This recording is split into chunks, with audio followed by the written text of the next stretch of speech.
예, 안녕하십니까. 오늘 제가 점심에 밥을 먹다가 YTN24 뉴스를 보니까 우리나라에 코로나 환자가 발생한 지 딱 일주년이 됐대요. 즉 작년 1월 20일 날 제가 지금 동영상 찍는 날짜가 1월 20일입니다. 1월 20일 날 중국에서 들어온 여성에 의해서 코로나가 우리나라에 처음 들어왔는데 지금 1년 동안 이 정도로 크게 이제 확산이 됐는데 전 세계적으로 보면 대한민국의 코로나 상황은 굉장히 양호한 편입니다.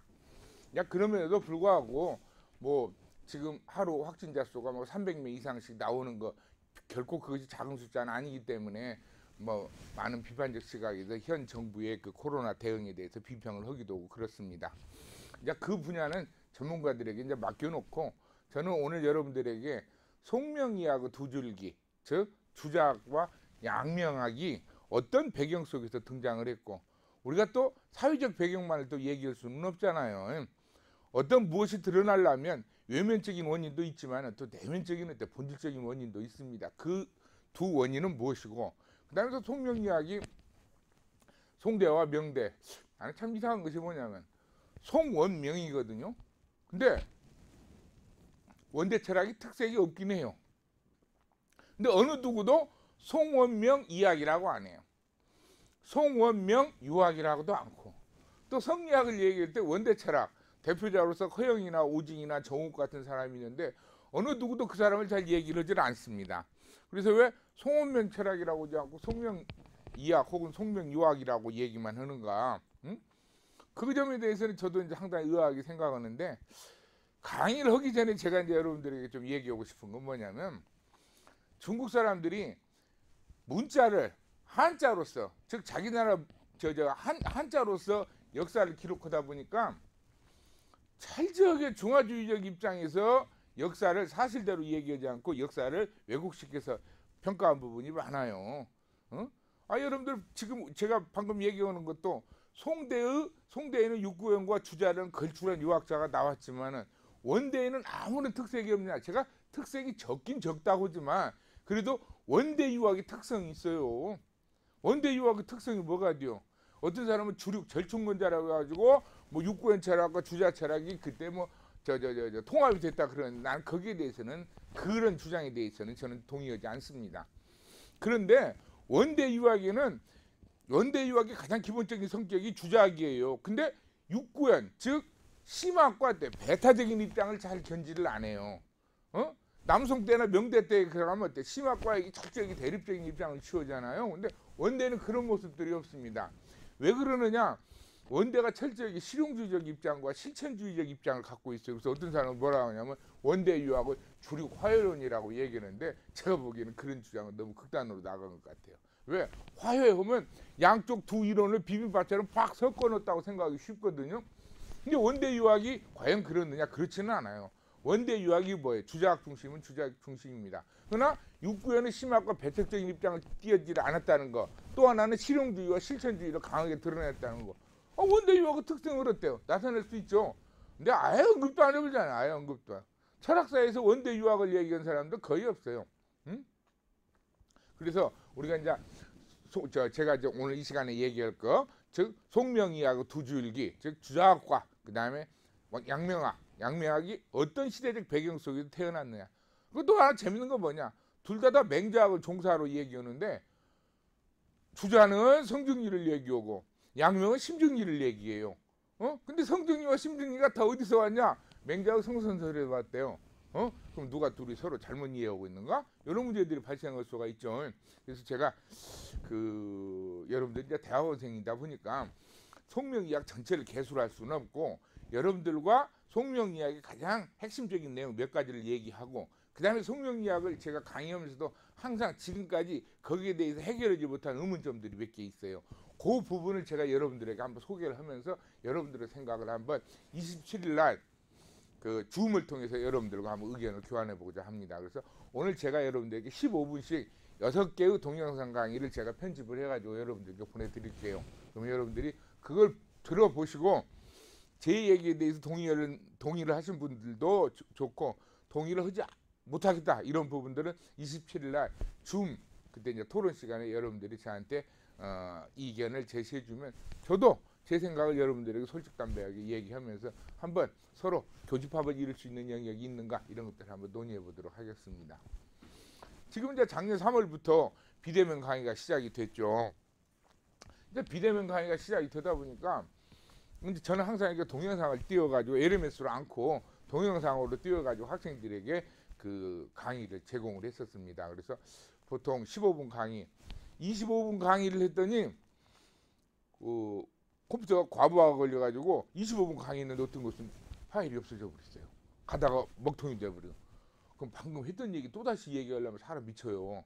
그래서 이 컴퓨터가 조금 부하가 덜 걸리기 위해서 제가 15분씩 합니다. 15분, 16분, 17분까지. 예? 그 정도 해가지고 제가 6개의 강의를 해가지고 여러분들이 올릴 거예요. 그러니까 우리 학생들에게는 일주일 3개니까 보통 7개나 많이 올릴 때는 8개 올린 적도 있고 그렇습니다. 근데 이 동영상 강의가 단점만 있느냐? 장점도 있어요. 우리는 뭐 예를 대면 강의를 하면 선생님한테 질문하기 전에 선생님이 수업 끝나고 나가버리면 다시 물어보기가 곤란하잖아요. 내가 저 부분을 들었는데 이해가 잘 안 돼. 이해가 잘 안 돼. 그러면 선생님 다시 끄다놓고 다시 한번 설명해 보시죠. 이렇게 얘기 못 하잖아요. 근데 동영상은 그려. 동영상 강의는 어때요? 내가 저 부분을 들었는데 뭔 말인지 몰라. 그러면 딱 뒤로 빠꾸를 할 수가 있어. 계속. 돌려. 계속 뒤로 빠꾸려 가지고 선생님을 엄청나게 피곤하게 할 수가 있어요. 응? 이게 동영상 강의만의 특색이죠. 근데 또 동영상 강의 최대 단점은 뭐냐? 우리 주변을 보면 죽어나가는 사람도 있고 뭐 병원에 아파갖고 뭐 누워있다는 사람, 즉 생로병사는 있는데 이놈의 강의실에는 희노애락이 없어. 그죠? 강의실에서 제가 여러분들과 눈을 마주치면서 제가 어떤 얘기를 했는데 여러분들 중에 고개를 까딱까딱 들어. 그러면서 비식이 또 웃음도 짓고 그러면 강의자가 굉장히 힘이 나요. 아니 이 자연과학의 어떤 지식을 전달하는 것이 아니고 굉장히 주관적 성격이 강한 인문학적 지식을 내가 상대방에게 학생들에게 전달하는데 학생들이 내 강의에 대해서 공감을 했다 이거예요. 굉장히 어때 기분 좋은 일이죠. 응? 그리고 힘이 더 나. 내가 뭐 예습 아는 것도 생각이 나버려요 그냥. 그 학생들이 공감을 해주면. 근데 어떤 부분은 내가 얘기했는데 학생들이 자꾸 땅을 쳐다보거나 고개를 갸우뚱거나 그러면 이해를 못했다는 얘기야. 그럼 한 번 더 하거든. 응? 이해가 잘 안 돼요. 그러면서 또 한 번 하고 또 한 번 하고 해서 그 학생이 공감을 가질 때까지 한단 말이에요. 그죠? 그래가지고 대면 강의에서는 진도가 잘 안 나가는 경우가 많아요. 근데 동영상 강의는 학생들의 얼굴을 내가 보고 있는 거 아니라 저 앞에 TV에 내가 나를 봐요. 방금도 내가 삿대질을 하는 게 저쪽 앞에서 내가 나한테 또 삿대질을 하고 그러네요. 그래서 내가 나를 보고 강의를 합니다. 응? 그래서 이놈의 강의 시간에 희노애락이 없다는 거 이것이 동영상 강의의 최대 단점인 것 같아요. 하여튼 그것은 저만 가지고 있는 문제가 아니라 여러분들 다 가지고 있을 겁니다.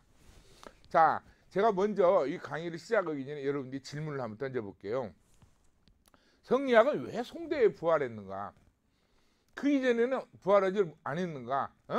그 다음에 왜 두 학파는 동일하게 맹자를 종사로 삼았는데 성증리의 정주학과 심증리의 유광학이란 서로 다른 두 형태로 출현했는가? 그리고 송대에는 정주학이 주류였고 명대에는 유광학이 주류였는가?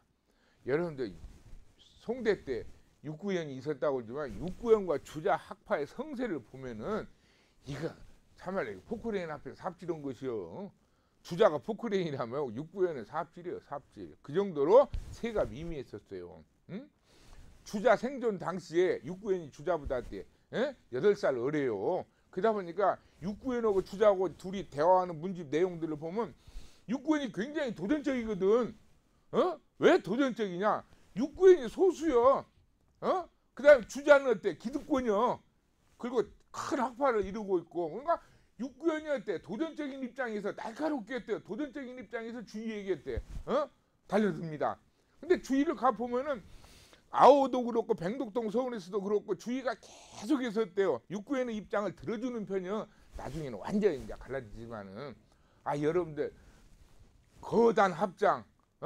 너 육구현 네 학문은 전독성이 강해. 내 학문은 도문학이 강해. 그러니까 내 학문의 장점, 네 학문의 장점, 네 학문의 단점, 내 학문의 단점, 단점을 버리고 장점을 합치자 그런 얘기예요. 거단 합장 아니에요. 그 주자만이 할 수 있는 아량이에요. 이 육구에는 뭐라고 그래요? 전독성도 모르는 놈이 도문학을 어떻게 논의할 수가 있겠느냐. 그래서 팍 쳐버리잖아요. 지금 현대적인 입장에서 얘기한다면 굉장히 싸가지 없는 놈이에요. 응?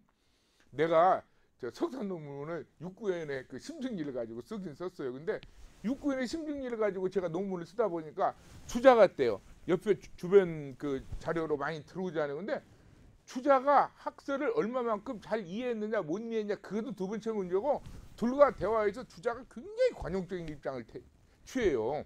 어? 그러다가 이제 나중에 뭐 1차, 2차, 3차 그 토론을 거쳐가지고 또 서신왕래를 하면서 중간에 주위의 제자가 육구연한테 가고 육구연의 제자가 주위한테 가면서 중간에 또 말을 잘못 전하는 경우가 많아요. 이게 항상 정치도 그렇지 학설도 그렇지 이 왔다리 갔다는 놈들끼리 야들이 꼭 분란을 일으키는 경우가 많아. 그래서 나중에는 감장이 완전히 빠방이 나불죠.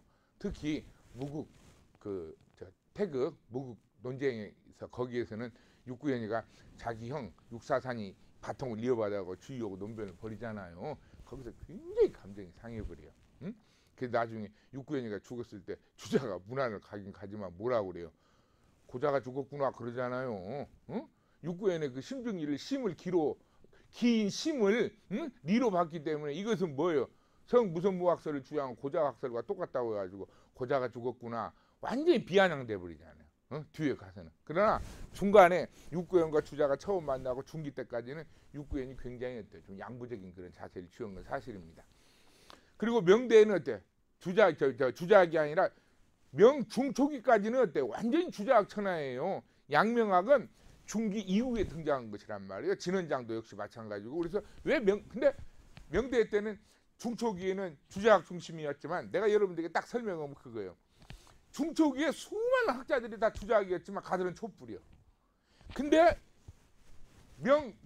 중기 이후에 양명학이 딱 등장하는데 소수지만 횃불이라니까 횃불. 이게 수많이 깔려있는 사람들이 촛불은 안 보고 뭘 봐보냐. 저기 하나에 우뚝 솟은 양명의 횃불을 봐버린 거예요. 응? 그래서 여러분들 양명학이 횃불처럼 크게 남부에서 등장을 합니다. 그래서 세상 당시 학계의 주목을 받은 것들은 양명학이었죠. 양명학이 40대 후반까지 주자 만년 정론 그것을 내놓기 전까지는 양명학 잘 나갔죠. 그래서 양명학이 축구로 얘기하면은 양명학이 저기서 손흥민처럼 공을 잡아가지고 엄청나게 드리블을 상대방 골문까지 하고 와. 심증리를 주장하고 양지적 천리를 내세우고 치양지를 내세우면서 가지고 마지막 슛을 딱 하려고 하는데 거기서 똥볼을 차버린 거예요. 그 똥볼이 바로 무엇이냐? 주자 만년 정론이에요. 그래서 여러분들 양명학 하는 사람들이 다 양명의 전순록을 다 봐도 안 보는 책이 있어. 그게 바로 무엇이냐? 주자 만년 정론이에요. 왜? 헛소리만 해놨기 때문에. 그리고 또 더욱더 그 양명이 의도가 조금 나쁜 건 뭐냐면 단장추위를 했어. 단장추위. 응? 주자가 만년에 이런 얘기를 해서 뭐 주자가 만년에는 어때요? 육구연의 학문으로 들어갔다. 그 양명이 얘기는 주자 만년 정론 아니에요. 그러니까 조이 만동이요. 주의와 육구연이 조이 조년기에는 초기에는 서로 달랐지만 만동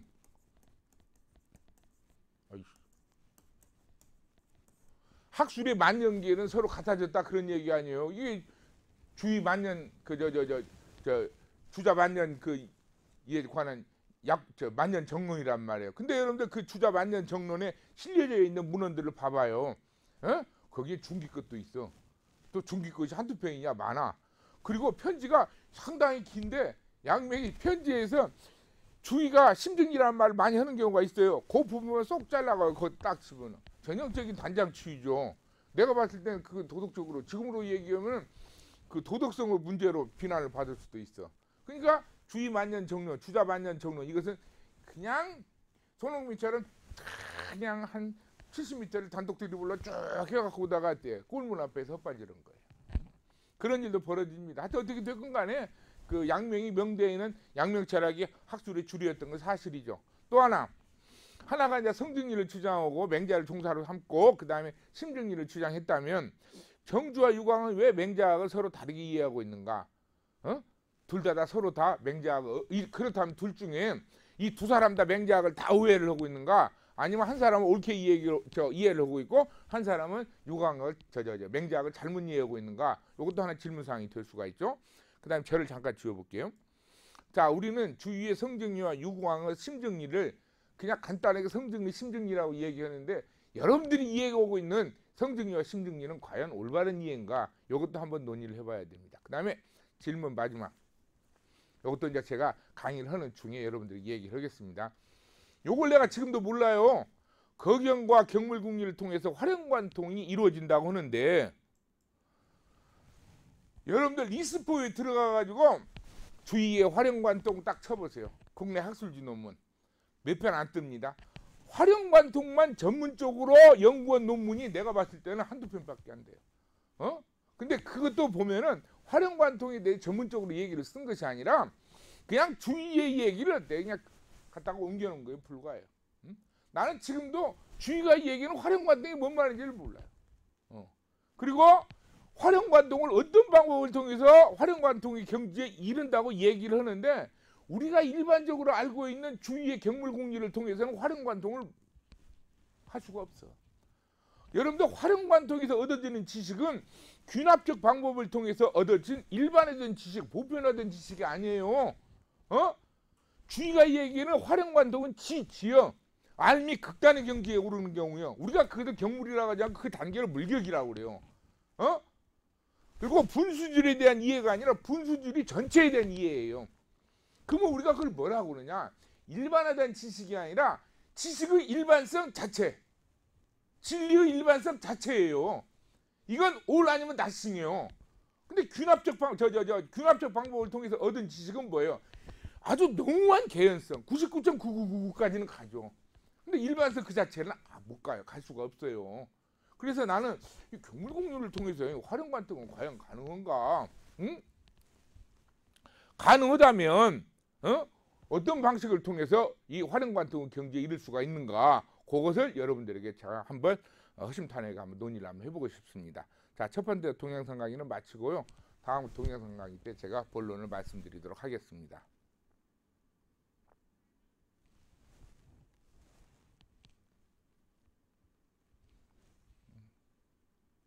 예, 두 번째 동영상 강의를 시작하도록 하겠습니다. 먼저 왜 송대의 성리학이 부활을 하게 됐는가 질문 1번에 대한 답변을 제가 간략하게 하고 나머지 또 하도록 하겠습니다. 사실 여러분들 춘추 전국시대의 제자백과사상이 등장한 이후에 한비자 사유를 끝으로 해서 진나라가 중국을 통일을 하고 법과사상이 이데올로기 중심으로 자리를 잡지 않습니까? 근데 이제 13년 만에 진나라가 몰라 그러고 한나라와 초나라의 쟁패 기간, 그 기간이 상당히 길어요. 그리고 유학이 누파 모든 학문의 독폐적인 경지, 모든 학문의 중심에 올라간 것이 한나라 왕조가 딱 만들어진 뒤로부터 바로 성립된 것이 아니에요. 한 유방, 그 다음에 문경의치, 그것이 아마 그 5대가 문제고 6대가 경제일 거예요. 이때부터 학술이 서서히 부활되기 시작해요. 그래서 제7대 무제 때 상당히 길죠. 유방에서부터 무제, 한무제, 유철이까지요. 이 기간을 지나면서 동중서라는 사람이 한무제 때도 아니 한무제가 아니라 한유방 때 육가라는 사람이 이미 고조육에 그런 얘기를 합니다. 창업은 마상에서 이루어지지만 수성은 문치로 오는 것이다. 그러니까 한 나라를 세우는 것은 무력으로 세우는 것이지만 한 나라를 올바르게 유지하고 다스리는 것은 무력으로 하는 거 아니다. 뭘로 하는 것이냐? 이데올로기로 하는 것이다. 그런 얘기를 해요. 그런데 여러분들 그 당시 한 왕조의 기틀이 옹고는 상태가 아니었잖아요. 그래서 유방이 토사구팽이라서 엄청나게 많은 사람 죽이고 그 다음에 유방의 뒤를 이어서 해제라는 등신이 등장했지만 누구요? 해제의 어머니 유방의 각시했던 여우가 딱 등장을 해갖고 무엇을 합니까? 또 공포정치를 실시하잖아요. 쭉 내려오면서 한나라가 나라의 터전이 만들어지기 시작한 것은 5대 문제 때부터요. 그 다음에 경제, 그 다음에 무제 때 한 국가의 틀이 완전히 정립이 되죠. 그래서 어떤 사람은 그렇게 얘기하잖아요. 한 무제 이전은 한 무제로 완전히 귀속이 됐고 그 이후에 왕조는 한 왕조 발전 전개는 무제로부터 시작됐다 그런 얘기예요. 그래서 한 왕조의 딱 중심에는 누가 있냐? 한무제 유철이 있습니다. 이때 이제 동중선언 사람이 당시에 유가차라 그랬대. 국채 이데올로기를 내세우잖아요. 내세울 수밖에 없는 이유가 뭐냐면 여러분들 법과는 반진 아니에요. 한 나라가 기본적으로 내세웠더니 진나라에 반대한다. 그렇기 때문에 진나라의 통치 이데올로기였던 법과는 거기서 배제될 수밖에 없죠. 그 다음에 노자, 도가 사상은 기본적으로 공동체 이념 자체가 좀 약하잖아요. 근데 가설을 갖다 어떻게 통치 이데올로기로 쓰겠어요. 어렵죠. 그 다음에 묵자학설은 참 불행한 것은 뭐냐면은 춘추 전국시대의 말기를 끝으로 해서 한초에 묵자학설은 종적을 감춰버려요. 흔적이 거의 안 남아요. 그리고 묵자학설은 기본적으로 어때요? 기본적으로 다른 사람한테 인식되기가 굉장히 이상적이고 그 다음에 나름대로 실천하기 어려운 학문 쪽으로 인식이 많이 돼요. 응? 그리고 또 묵자학문은 개인윤리보다는 사회윤리를 너무 강조하잖아요. 그죠? 근데 유가차라고는 뭐예요? 개인의 윤리인 내성도 있고 그 다음에 공동체의 윤리인 가정, 사회, 국가 윤리를 다 가지고 있단 말이에요. 응? 그래서 아마 동중서라는 사람이 건의해서 한부제 때 유학이었대. 통치 이데올로기 지위를 차려하게 되죠. 그래서 그것이 언제까지? 한말까지 갑니다. 한말 끝으로 해가지고 유학이었대요. 완전히 종적을 감춰. 종적을 감춘다는 것은 형정, 즉 정치에서는 유학의 이데올로기가 발휘되고 있지만 사실 학술의 주도권은 완전히 도불이 뺏겨버립니다. 응? 그래가지고 당나라 때 유학이 약간 부항을 해요. 부활을. 누구냐? 한유라는 사람에 의해서. 그래서 어떤 사람은 한유가 당나라 때 유학의 부흥의 어때 선구자라고 따오는데 그것도 잘 봐야 돼. 내가 보기에는 한유가 내세웠던 유학은 뭐냐면 문체중심주의야. 그리고 의도도 별로 그렇게 싹 좋은 것도 아니야. 한유는 정치적인 어떤 자기 세력 결성 목적에 의해서 고문운동을 전개합니다. 그때 이제 경서체를 많이 했대. 끌어들이는 그런 모습들을 보이기 때문에 엄격한 의미에서 유학의 부흥운동이라고는 얘기 못합니다. 그런데 이제 한 말기에서부터 유진 남북조, 그 다음에 5호 16국, 그 다음에 수, 당, 5대 10국 딱 750년 걸려요. 750년 이후에 조광룡이가 딱 등장하잖아요. 이 조광룡이 참 재수 좋은 사람이요. 응? 그때가 누구였느냐? 5대 10국에서 마지막 5대의 후주. 응? 곽 누구예요? 곽. 근데 거기 이 사람이 거의 통일의 부흥운동을, 통일의 기운을 다 만들어 놓고서 젊은 나이야. 젊은 아들 하나 놓고서 죽어버려요. 갑자기 급살을요. 그러니까 조광룡이는 그 후주의 사령관이었단 말이에요. 그래서 외적을 토벌하러 갔다가 자기 죽음의 소식을 들읍니다. 그러니까 옆에 있는 장군들이 형님 우리가 7살 8살 먹은 저 어린 놈을 황제로 모시느니 차라리 형님을 그냥 황제로 모셔보겠습니다. 그러니까 조광룡이가 마음대로 그래가지고 조광룡이가 거기 황제가 된 거예요. 그야말로 또 무혈 입성을 해버립니다.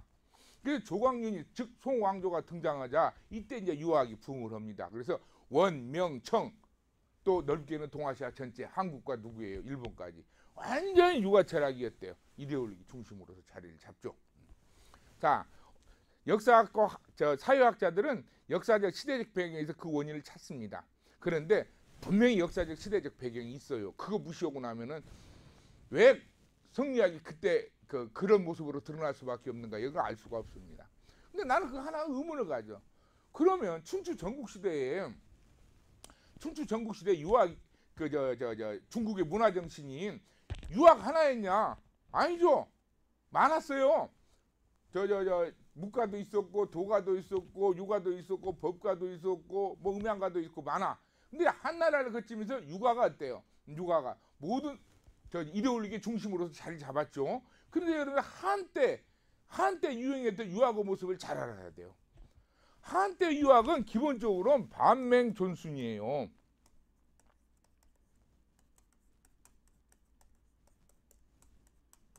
어떤 사람이 문자를 잘못 이해해가지고 한때가 맹자 학문을 반대를 하고 순자 학문을 존중했다. 그게 아니라 반맹존순이란 뭐 주도권 순자학이 자리 잡고 있었다. 그런 얘기예요. 응? 그래서 한때에는 맹자학보다는 순자학이 크게 융성을 합니다. 응? 그런데 송대 때는 순자학이 중심이 부활이 된 것이 아니라 맹자학이 부활이 돼요. 그래서 내가 하마에 하면서 이 중국의 문화정신이 춘추 전국시대에는 다양하게 드러났다가 역사의 연변, 즉 역사의 그 전개 과정을 통해서 중국 그중에서 유가의 문화정신은 순자학 중심이 아니라 맹자학 중심으로 전환이 됐구나 이런 걸 좀 생각을 해봐요. 그리고 왜 맹자학 중심으로 전환이 됐는가? 아마 거기는 맹자학 중심보다는 불가의 영향이 컸을 것이다. 유진남북조 이후에 불가가 갔대. 학술의 주도권을 완전히 장악을 하잖아요. 그죠? 그런데 불가가 중국에서 발전하면서 항상 불교 철학의 중심이 됐던 것이 바로 무엇이냐면 대승불교요. 소승불교, 대승불교 다 들어오는데 중국에서는 대승불교가 완전히 줄을 이루잖아요. 그리고 화엄, 천태, 화엄, 선종으로 발견하면서 중국 유학이 뭘로 가느냐? 이 어디냐? 여기요. 진상계통. 진상이란 건 뭐예요? 성불을 할 수 있는 주체, 성불을 할 수 있는 근거, 이것을 했대요. 원래 불교에서는 기본적으로 제법부와 재행 무상이기 때문에 어떤 실체의 선엄성과 고유성을 긍정하면 안 돼요. 근데 불교가 중국에 와갖고는 영어지변은 진상계통을 내세운다니까요. 이 진상계통이 뭐냐? 바로 불성이에요, 불성. 응? 모든 사람은 성불을 할 수 있는 내적인 근거를 어때? 선천적으로 가지고 있다. 평등하게, 수평적으로 균등하게 가지고 있다. 이것이 진상계통에서 내세우고 있는 어때? 가장 대표적인 이념 중에 하나예요. 모든 사람이 다 성불할 수 있다. 그리고 성불할 수 있는 내적인 근거를 가지고 있다. 그런 얘기예요. 그런데 이 불교에서 얘기하는 불성의 선엄성과 그 다음에 모든 중생이 성불할 수 있다는 이 진상계통을 유가철학으로 딱 바꿔봐요. 그럼 바로 맹자학이요. 모든 사람은 요순이 될 수 있다. 모든 사람은 요순이 될 수 있는 내적인 근거, 즉 뭐예요? 성선의 성, 이걸 선엄적으로 가지고 있다. 이것이 유진남북조, 그 다음에 송대를 거치면서 중국 고유의 문화정신의 핵심으로 딱 자리를 잡게 된 거예요. 이것이 아마 송대 때 순자학 중심의 성리학이 부활하지 않고 맹자학 중심의 성리학이 부활하게 된 가장 핵심적인 원인이라고 저는 생각합니다. 여러분들 중국 당대 철학자, 현대 철학자 중에 여러분들 모종삼 잘 알죠? 근데 모종삼 선생이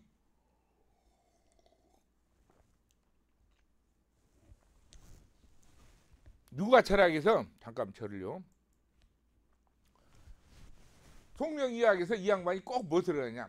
유광학을 송명이학을 정종으로 봐요. 그리고 주자를 송명이학을 별자지종으로 보고 제가 이 문제 있는데 다음에 또 얘기를 하겠는데. 근데 왜 이 양반이 유광학을 송명이학을 정종으로 보느냐? 그것 때문에 그래요. 즉 문화정신의 핵심, 모든 사람들이 다 성불을 할 수 있는 내적인 근거, 이것을 완벽하게 효율적으로 드러내는 학문이 유광학이다. 그런 얘기예요. 그러니까 주자 같은 경우는 성은 가지고 있지만, 성선은 성은 가지고 있지만 이건 단지 리였잖아요. 리. 즉 리라는 건 자신의 진동에 의해서 자신의 가치를 드러낼 수가 없어. 반드시 심의 경물국리를 통해서 뭐요? 리에 대한 지식을 얻고 그 다음에 이 리에 대한 지식을 근거로 해갖고 뭐요? 우리 인간의 의념을 순환시켜야만 선한 도덕적 행위가 이루어져. 그러니까 주위의 경물국리를 보면 밖에서 리를 얻는다는 방식 하나가 있고 또 하나는 뭐예요? 밖에서 얻은 지식, 즉 리를 가지고서 우리 인간은 내적인 의념, 생각, 이것을 어때요? 불순한 의도를 선한 의도로, 선한 의념으로 바꿔야 되는 두 번째의 어때? 이질적 결합이 있어요. 그러니까 자연스럽지가 못하죠. 근데 여러분들 육구연의 학문은 뭐예요? 심증리고 심즉성이고 성증리 아니에요. 그래서 육구연의 학문과 유광철학에서는 심, 성, 리가 어때? 삼자가 등가관계로 정립이 되어 있어요. 그러니까 심이라면 심장을 형용한 거 아니에요. 근데 심장이라고 빡빡빡빡 뛰잖아요. 근데 이 심장을 뛴다는 얘기는 뭐예요? 우리 인간은 마음이 뛴다는 얘기는 지선지학과 호선오학을 뛴다는 거예요.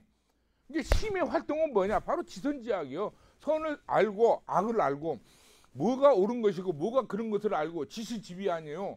그 다음에 본인이 판단한 선한 것을 밖으로 드러내고 그게 호선이요. 좋아하고 그 다음에 심이 판단한 나쁨을 어때? 나쁜 것을 제거하는 거예요. 오악. 그 다음에 이것이 구체적인 행위로 나타나는 것이 바로 유선 거악 아닙니까? 이런 것들이 순수한 우리 인간이 선언적으로 가지고 있는 심성, 심의 활동에 의해서 드러난단 말이에요. 그러니까 이거야말로 맹자의 어때요? 맹자의 문화정신을 제대로 표현한 것이라고 해가지고 이 모종삼 선생님이 육구연과 왕학명 학문을 송미학을 정종으로 보는 이유가 바로 여기에 있어요. 자, 그 다음에 제가 요 말 하나만 얘기하려고 두 번째 동영상 마치겠습니다. 자, 모종삼은 유광학을 정종으로 보고 주자학을 별자지장으로 봐. 근데 우리 한국 성리학자들이 겁내 이 말만 들으면 그냥 꼬라지 내버려. 이 별자지종이 굉장히 안 좋게 보인가 봐. 근데 나는 좋더만 그려. 정종은 두 글자고 별자지종은 네 글자잖아. 응? 별이 두 개인 것보다는 별 네 개가 어때? 까와 쓰잖아. 응? 근데 의미를 정확히 알면 주자야말로 송명리학을 대표하는 철학자예요. 정종에는 혁신이 없어. 별자지용이 뭐냐? 자, 아버지가 여기 있어요. 그 다음에 아들이 있어요. 여기 큰아들이요. 야가 적자요. 그러면 큰아들에서 둘째 아들은 밖으로 분가를 해가지고 새로운 어때? 응? 종파를 세운 거예요. 이것이 정종이라면 별자지종은 요거요. 어? 근데 이건 뭐예요? 둘째 아들이 밖으로 나가지고 아버지 기업과 다른 새로운 기업을 어때? 만들어낸 거예요. 나는 이것이 바로 주자가 위대한 철학자고 주자야말로 진정한 철학자라고 생각을 해요. 왜? 유광에서는 말이요. 시대정신에 대한 고민이 없어. 어? 양명학에서는 시대정신에 대한 고민이 드러나는데 육구연의 학문에서는 시대정신에 대한 고민이 안 드러나요. 근데 주의가 처했던 남성우 시대 역사적 배경을 딱 보면 주의가 치밀하게 시대정신을 고민한 사람이야. 주의가. 물론 주의가 성진리를 내세우고 거경함양을 내세운 거 본인의 어때 기질적인 어떤 영향도 있어. 그 다음에 또 주의가 어때 가학, 주의 집안의 가학이 중요해요. 그것도 상당히 영향을 끼친 면이 있긴 있어요. 그러나 주자가 그것만 즉 가학과 그 다음 주의의 기질적 영향만 갖고 이렇게 했거느냐 나는 그렇게 안 봐요. 주의가 왜 그렇게 삼강을 중시했는가 하고 이것만 보더라도 주의가 시대정신의 고민을 엄청나게 한 사람이에요. 성을 리로 볼 수밖에 없어. 성과 심을 어때 일자로 볼 수 없는 시대적 상황이 그 당시에 놓여져 있었어. 그 시기가 바로 남성 시대예요. 어? 주의는 민족주의적 정신이 굉장히 강한 사람이에요. 어? 그렇기 때문에 주의는 어때요? 기존의 맹자학을 변형시킬 수밖에 없었어. 그러니까 주의가 시대에 대한 고민을 통해서 새로운 정신을 새로운 문화 정토를 정립시킨 사람이 바로 주자예요. 그래서 나는 이 주자야말로 정말 진정한 의미의 송대의 철학자가 아닌가 이런 생각을 합니다. 자, 또 시대 배경도 영향을 끼치죠. 바로 송나라는 어찌냐? 송나라는 내우가 엄청 강해. 송나라는 내우는 없어요. 근데 뭐 외환이 많아. 제가 나중에 조금 쉬었다가 얘기를 했지만 송처럼 운명적으로 불행한 주변 정세를 갖고 태어난 왕조는 없어요. 제가 자신 없겠는데 얘기했는데 맹자의 왕도 정치에 가장 근접하게 상대적으로요. 가장 근접하게 맹자의 왕도 정치를 실현한 왕조가 누구였느냐? 나는 송왕조라고 봐요. 맹자의 왕도 정치에 가장 걸맞지 않게 왕정을 유지한 데가 어디냐? 명나라예요. 명나라 때 툭하면 궁전 안에서 신하를 두드려 패하고 태형을 가해서 죽였어요. 누가? 황제의 명을 빌린 황관 새끼들이. 그래서 여러분들 명대의 왕조가 굉장히 폐악한 왕조입니다. 근데 송대는 신하를 매지르는 경우도 별로 없어요. 물론 혼군들, 흠종이나 휘종 같은 혼군들이 나타나긴 하지만, 그건 어느 왕조에나 있었던 일이고, 나름 어떤 정책이나 그다음 신하를 대하는 태도나 그다음에 민본 정지를 내세웠던 이런 것들을 보면은 송대가 상당히 바람직했어요. 근데 송대 주변은 뭐냐? 그다음에 금, 그다음에 몽고라는 송왕조는 대적할 수 없는 엄청난 주변의 왕조들이 만들어집니다. 주변 왕조. 근데 명대는 뭐냐? 명대는 5대 영종 이후에 내가 기본적으로 얘기하면 IQ 80 넘은 놈들이 황제가 된 적이 없어.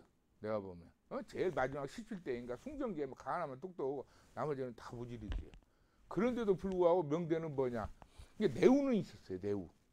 근데 외환이 없어. 명대 외환이라고야 기껏해야 돼. 외구. 그 다음에 저 몽고에 있는 오이라트. 요 정도밖에 없었어. 근데 외구가 명왕조를 위협했냐? 그거 아니에요. 하고 노략질하고 그냥 갔어. 그러니까 명대는 시대적 배경에 굉장히 했대. 좋았어요. 그러니까 이런 시대적 배경 속에서 정주학과 유광학이었대. 양명학이 탄생을 하는데 조연 역할을 합니다. 자, 나머지는 제가 세 번째 동영상에 이때 여러분들에게 상세하게 설명하도록 하겠습니다. 예. 또 하나의 원인 중에 뭐냐? 송대 때 많은 사람들이 송대 성리학이 부활하면서 성리학이 학술의 주도권을 완전히 장악을 했다고 하는데 안 그래요? 북송 때만 하더라도 불교의 성세가 유학보다 훨씬 더 강했어요. 근데 북송에 들어서면서 유학이 부활을 하면서 불교의 독폐에서 유학과 불교가 서로 경쟁하는 체제로 갑니다. 그래서 북송 시대만 하더라도 선종의 영향이 굉장히 커요. 그 다음에 이제 남송 들어오면서 주작이 크게 번성을 하면서 선종이 학술의 주도 무대권에 설 때 빠져버리죠. 그래서 명대 때는 상대적으로 불교의 도전이었대요. 약해요. 근데 송대 때는 불교의 도전이었대요. 상당히 컸어. 그래서 학술의 주도권 회복, 요 문제가 왔대요. 주작이 성황이가 된 원인 중에 하나입니다. 왜냐하면 그 당시에 불교 핵심은 선종 아니요. 근데 불교 선종에서 뭐요? 즉심 견성, 견성성불이요. 응?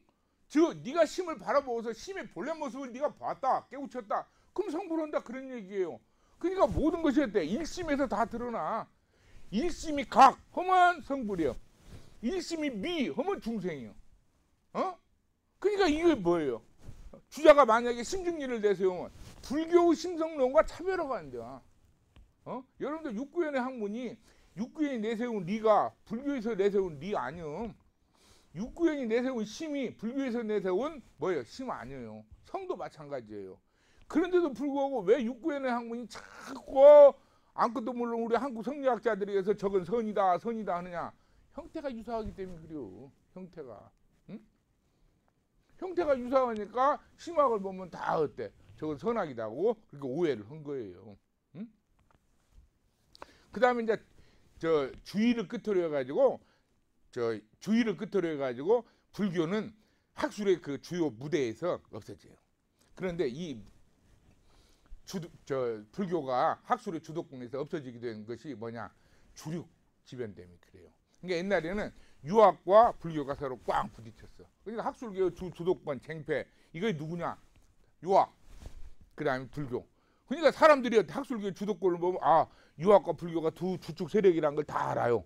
아는데 주자가 주위의 학문하고 육구연 학문이 주륙지변에서 딱 부딪히면서 불교가 학술의 주도권 논쟁에서 빠져버려요. 그러니까 학술의 주도권이 유불에서 유로 가버리는 것이 주륙지변이요. 저는 주륙지변이 역사 속에서 3번 나타났다고 생각을 합니다. 한 번은 뭐냐? 주의와 육구년. 육구년에서 제가 1차 주륙지변이 났고 그 다음에 양명 때 2차 주륙지변이 나죠. 이제 이학과 심학의 논쟁이 붙죠. 그때가 내가 봤을 때 제일 팽팽했어. 응? 왜 그러냐면 주의와 육구년 때는 주의의 세력이 워낙 컸고 그 다음에 명대 때는 숫자로는 주자학자들이 훨씬 많았어요. 그러나 질적으로 딱 횃불처럼 나타나는 사람이 양명이었기 때문에 그 다음에 또 양명이 망년이었대. 주자 만년 정론을 써가지고 한번 똥보를 찾아내요. 그래가지고 누구요? 나엄순 같은 사람이 등장하면서 양명학에 대해서 또 비토가 납니다. 근데 양명학이 명나라 말기 때까지 크게 성세를 누릴 수 있었던 건 뭐냐면 양명하고 후학 중에서 똑똑한 놈들이 많이 나와요. 그게 문제예요. 그러니까 양명 이후에 왕관도 나오고 누구요? 나여방도 나오고 나근계요. 그다음 왕용계 똑똑하죠. 그다음에 마지막에 초쳐부른 사람이 누구요? 이타고 이런 사람들이 쭉 이어서 나오잖아요. 그러니까 왕하고 계보가 점점 질적으로 양쪽으로 확대돼서 나가. 물론 이제 극단으로 가는 경우가 있지만, 근데 주자학은 뭐냐? 주자가 너무 똑똑해 버렸어. 하고 남성 때 주자가 성리학의 정점을 딱 때려버린 거야. 그러니까 주위에 그 이후에 등장한 주자학자들은 주의가 건립한 주의의 이기론, 심성론, 수양 공부론을 이론적으로 극복하기가 어려워. 그러니까 주의의 학문은 완전하게 성립됐다고 생각하고 주의 이후에 유학자들은 뭐냐? 주의 학문을 마음속으로 다 존중하면서 저걸 어떻게 실천으로 내가 드러낼 것인가? 이 문제만 관심을 가졌어요. 그래서 여러분들 주의 이후에 원대와 그 다음에 명대를 보면 유학이 어떤 중심으로 가느냐? 소학 중심으로 가요. 소학이 뭐예요? 실천 아니에요, 실천. 그러니까 주위의 학문에, 주위의 이기론과 주위의 심성론에서 비난을 안 해. 못 얻지? 못 이어. 왜? 주위가 정점을 딱 때려버려갖고. 그게 스승도 어지간히 똑똑해야지. 적당히 똑똑해야 뭐요? 그때 제자들도 그 우를 넘고서가 공부를 마시나지. 선생님이 너무 잘나부르면 뭐예요? 그 앞에 제자들이 콕 고개를 숙이게끔 돼 있어. 그러니까 이 주의라는 사람이 그랬는가 봐요. 자, 그 다음에 성증리와 심증리에 대해서 얘기해 봅시다. 많은 사람들이 뭐냐면 성증리를 단순명제, 심증리를 단순명제로 봅니다. 그래서 성은 리이다, 심은 리이다 이렇게 보는데 그렇게 보면 안 돼요. 어떻게 보면 되냐? 주위의 성증리는 성은 리이다, 그러나 심은 리가 아니다 이렇게 봐야 돼요. 성증리, 심불증리. 그 다음에 결 지어볼까요? 유광의 심증리는 뭐냐? 성은 리이고 심 역시 리이며 그 다음에 성이고 심이다. 그래서 성증리, 심역증리, 심즉성. 그래서 심성정, 심성리 3자를 등가관계로 봐야 돼요. 이게 육구연의 심증리에 대한 올바른 이해입니다. 이게 여러분들 양명의 전승록이나 육구연 문집을 한번 봐봐요. 심즉성이란 말이 많이 나와요. 많이 나오는데 심증리에 비해서 어때요? 덜 나오죠. 왜 그래? 심의 주체적 자유, 심의 주체적 자율성, 그걸 강조하다 보니까 심증리를 어때? 육구연이 많이 사용했을 뿐이요. 근데 심학을 보면 하나의 공통성이 있습니다. 그 공통성이 뭐냐면 성은 어때요? 도덕 실체의 객관적 선언 속으로 그 객관적 존재, 이런 의미가 있어요. 이 성이란 말이 요 마음심이지만 요거잖아요. 이 생이 바로 뭐예요? 나무가 씨앗이 땅에서 이렇게 올라오는 모습이에요. 생. 이게 땅에서 발화됐다 그런 얘기죠. 근데 이 성이라는 것은 뭐예요? 선천적으로 그런 능력을 내가 할때 선천적으로 가지고 있다 그런 의미를 가지고 있어요. 근데 심은 어때요? 활동이잖아요. 활동. 심장을 형용하는 거예요. 그 심자가. 근데 이 심장이 멈춰버리면 어때요? 그 죽으며. 이게 심은 어때요? 계속해서 활동을 한단 말이에요. 그래서 활동을 한다는 얘기는 바로 무엇이냐? 마음이 활동한다는 얘기는 정욕심의 입장에서 본다면 물질에 대한 욕망에 대한 선호 그런 걸로 나타나지만 도덕적인 입장에서 본다면 선과 악을 올바르게 판단하고 뭐예요? 시, 비를 판단을 하고 호선, 오와, 유선, 그악의 얘기를 합니다. 근데 왜 심을 강조하냐? 주체의 판단, 자율성 이 문제를 강조하기 때문에 그래요. 근데 이제 양명 시대에 와가지고는 어떻게 돼요? 양명도 심증리를 얘기하면 양명 당시에 그 심은 사람들이 육구연의 심으로 이해를 안 해요. 뭘로 이해를 하냐? 다 주자의 심으로 이해를 해요. 조선유학, 조선 성리학자들이 그러잖아요. 육구연, 왕양명이 심을 이뤄봤으니까 저 사람들은 길을 이뤄본 사람들이다. 이렇게 얘기를 하잖아요. 왜? 머릿속에 주작의 학문이 그냥 우동사리처럼 꽉 쟁여져 있단 말이에요. 그러니까 거기에 다른 것들이 들어오들 안 해요. 심하면 주작의 심밖에 없어. 육구연의 심이나 왕양명의 심이 안 들어와. 남당 환원주의도 그렇고 박재채도 그렇고 다 그래요. 대표자가 누구? 퇴계가 그러잖아요. 퇴계. 여러분이 퇴계의 전승록변을 봐봐요. 전승록변을 보면 퇴계가 전승록 상도 못 읽어봤어. 전승록 상과 하, 중은 나중에 이제 판각이 된 거지만 상과 하를 퇴계가 올바르게 봤다면 절대 그렇게 못 써. 전승록편을. 그리고 전승록편이 A4 용지로 몇 장 뒤도 아니에요. 그 중에 전승록에서 원문을 갖다 인용하는 것이 대부분이고 자기 얘기 별로 되지도 않습니다. 근데 퇴계가 왜 전승록변에 대해서 왕양명은 심증리의 지행합의에 대해서 왜 그렇게 오해를 하게 됐는가? 그 남은 이유가 있겠죠. 있긴 있겠지만 그건 저도 잘 모르겠습니다. 근데 하나 알 수 있는 건 뭐냐?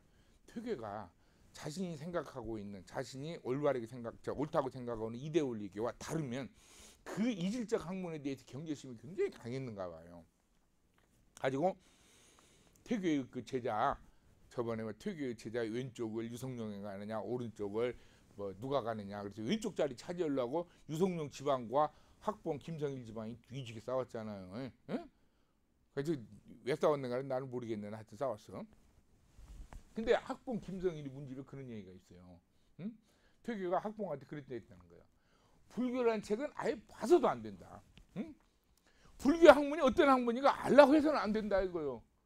왜 그러냐? 근데 비유를 드는 것이 우리가 저수지가 있어. 그럼 저수지가 얼마만큼 깊은가 다리를 조금씩 집어넣어봐. 무릎 단에, 여기 허리 단에 하다가 푹 빠져버린 죽어버린다 이거요. 못 나온다 이거요. 그러니까 불교도 그런다는 거예요.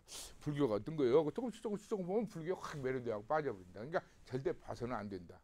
요 말을 보면 이 퇴계가 그 자신이 생각하고 옳다고 생각하는 그 이데올리기와 다른 어떤 학문에 대해서 거부심이 굉장히 강한 그런 학자임을 우리가 알 수가 있습니다.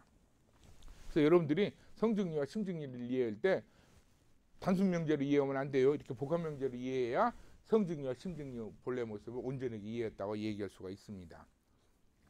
자, 그 다음에 송왕조의 등장과 유학의 부활, 이건 이제 정치적인 현상입니다. 자, 우리가 이제 하왕조가 있었나 없었나는 모르지만 일반적으로 중국 역사에서 하은주 그러잖아요. 주나라를 우리가 동주, 서주로 나누죠. 서주 동주로. 그래서 동주를 또 우리가 춘추와 전국시대로 이렇게 나누잖아요. 그 다음에 진나라가 등장하고 13년, 그 다음에 한이 등장을 하죠. 그 다음에 한 이래에 많은 사람들이 삼국이라고 하는데 역사를 보면 삼국이란 말 없어요. 뭐냐? 그냥 유로 보면 유가 중심이에요. 유. 여러분들 진수라는 사람이 쓴 삼국지라는 역사책을 봐봐요. 그거 보면 유서가 30권이요. 그 다음에 오서가 20권이요. 요 촉서는 뭐예요? 15권밖에 안 돼요. 유비와 장비, 제갈량 뭐 이런 사람들이 주인공으로 된 건 나관중 얘기고 역사 사실과는 전혀 관련이 없다는 얘기죠.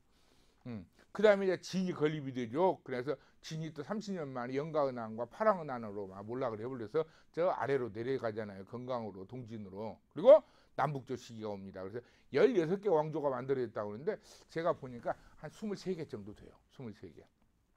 그 다음에 수, 그 다음에 당.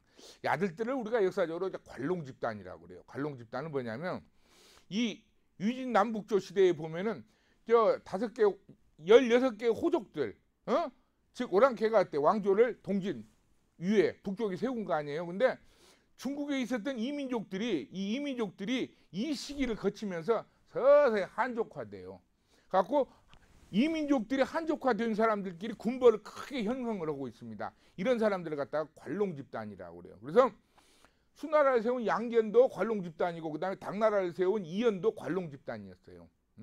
그래서 수, 당 여기에 등장이 하고 난데 이 당나라 말기 때 당이 사실은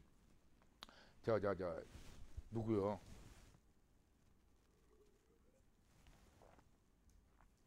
알록산.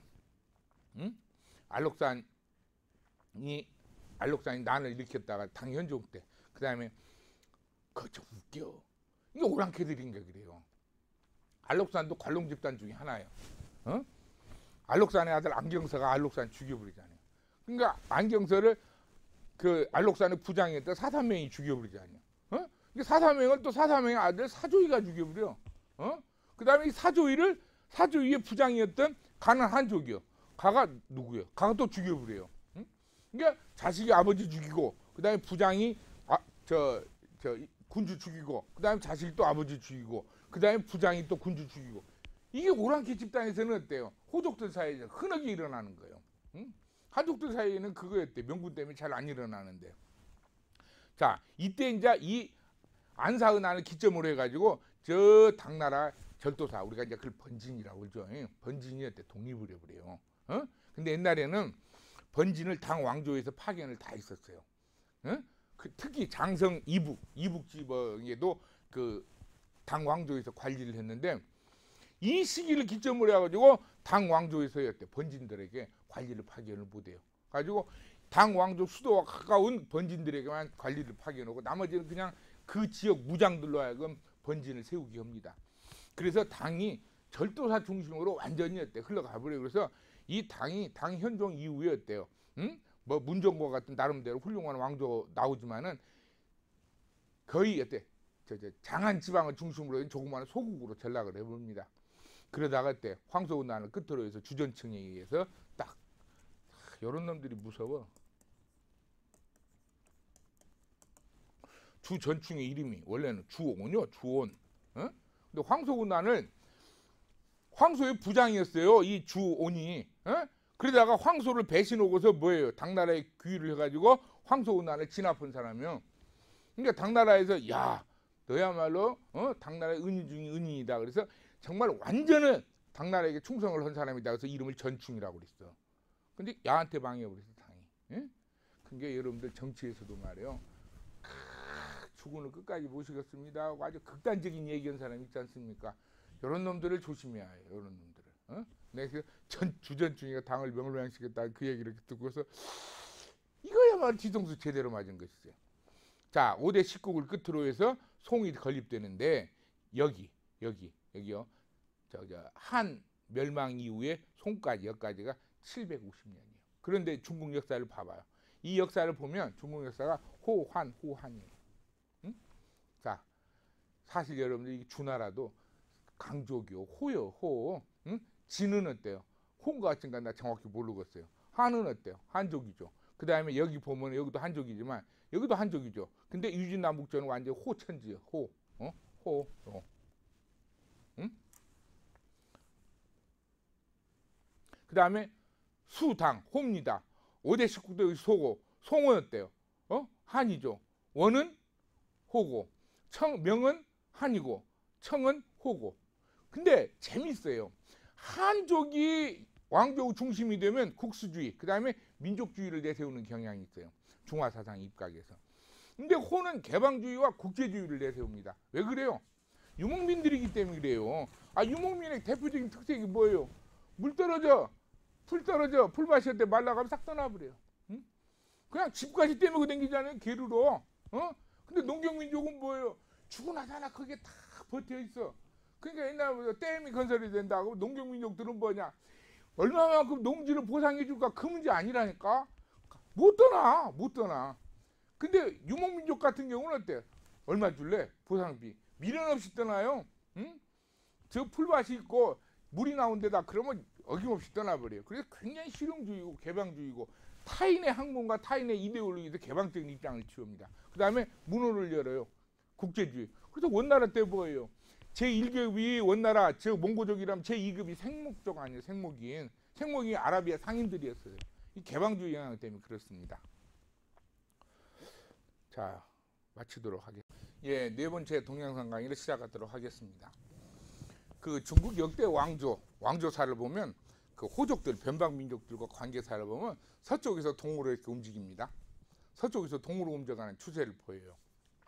근데 한나라도 흉노라는 큰 강국이 있었고 그 이후에도 변방의 괴롭힘이 상당히 침략이 많이 있었지만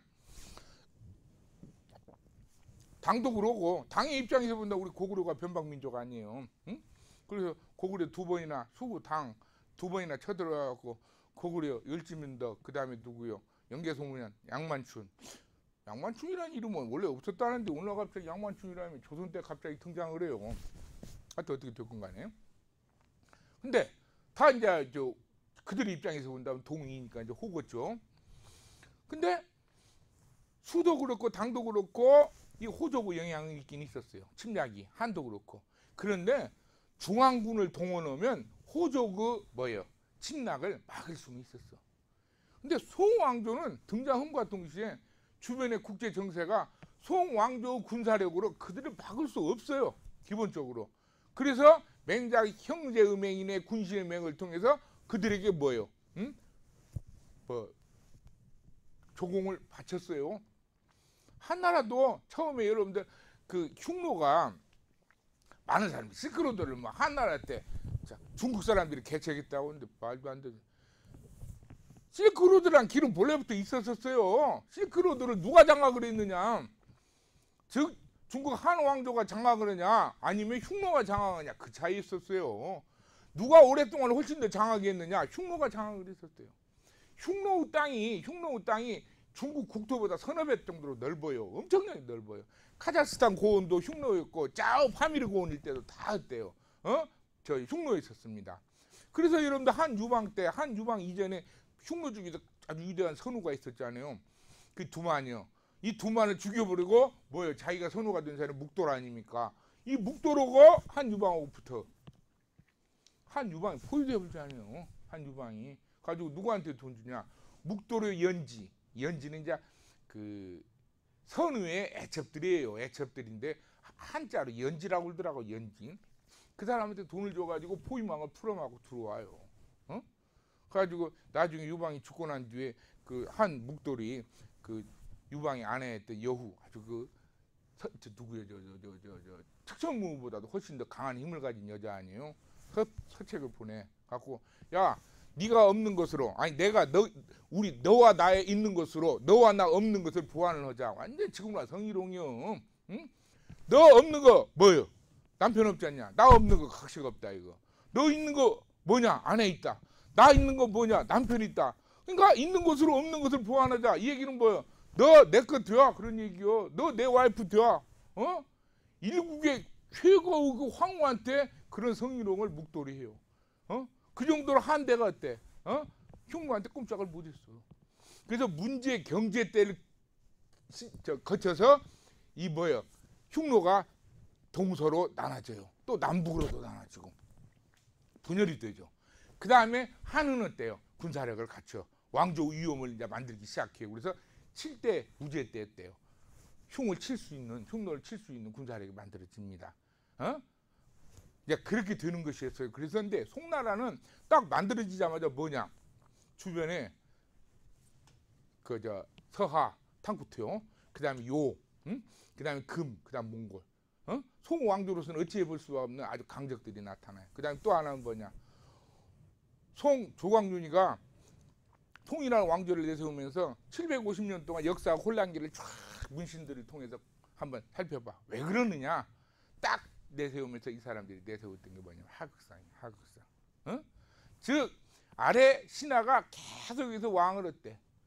즉 쿠데타를 일으켜가고 왕좌의 자리를 차지했기 때문에 이 왕조사가 750년 동안 왕조 혼란이 지속됐다. 그런 얘기에서 하극상으로 딱 평가를 합니다.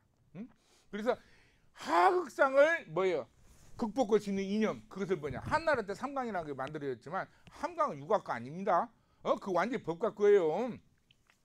법과의 뼈대에다가 육아의 꽃갈모자를 씌운 것이 바로 삼강이에요. 한비자 문헌을 보면 딱 삼강이 나와요. 여러분 삼강이라는 것이 노노와 맹자 순자에 나와요? 안 나와. 그거 누가 만들어내? 동중서가 만들어낸 거예요. 근데 한대 때는 삼강 영향이 별로 안 컸어요. 송대 때 삼강 영향이 굉장히 커지죠. 왜 그러느냐? 송 왕조가 뭐예요? 주변국을 어때요? 관력이 어렵고 그 다음에 송 왕조 조광룡이가 판단하는 게 바로 무엇이냐? 신하가 임금 자리를 넘보지 않아야 돼. 그게 군이 신강할 때 이 통치 이데올로기 중에서 가장 핵심으로 딱 내세워 버리는 거예요, 이게.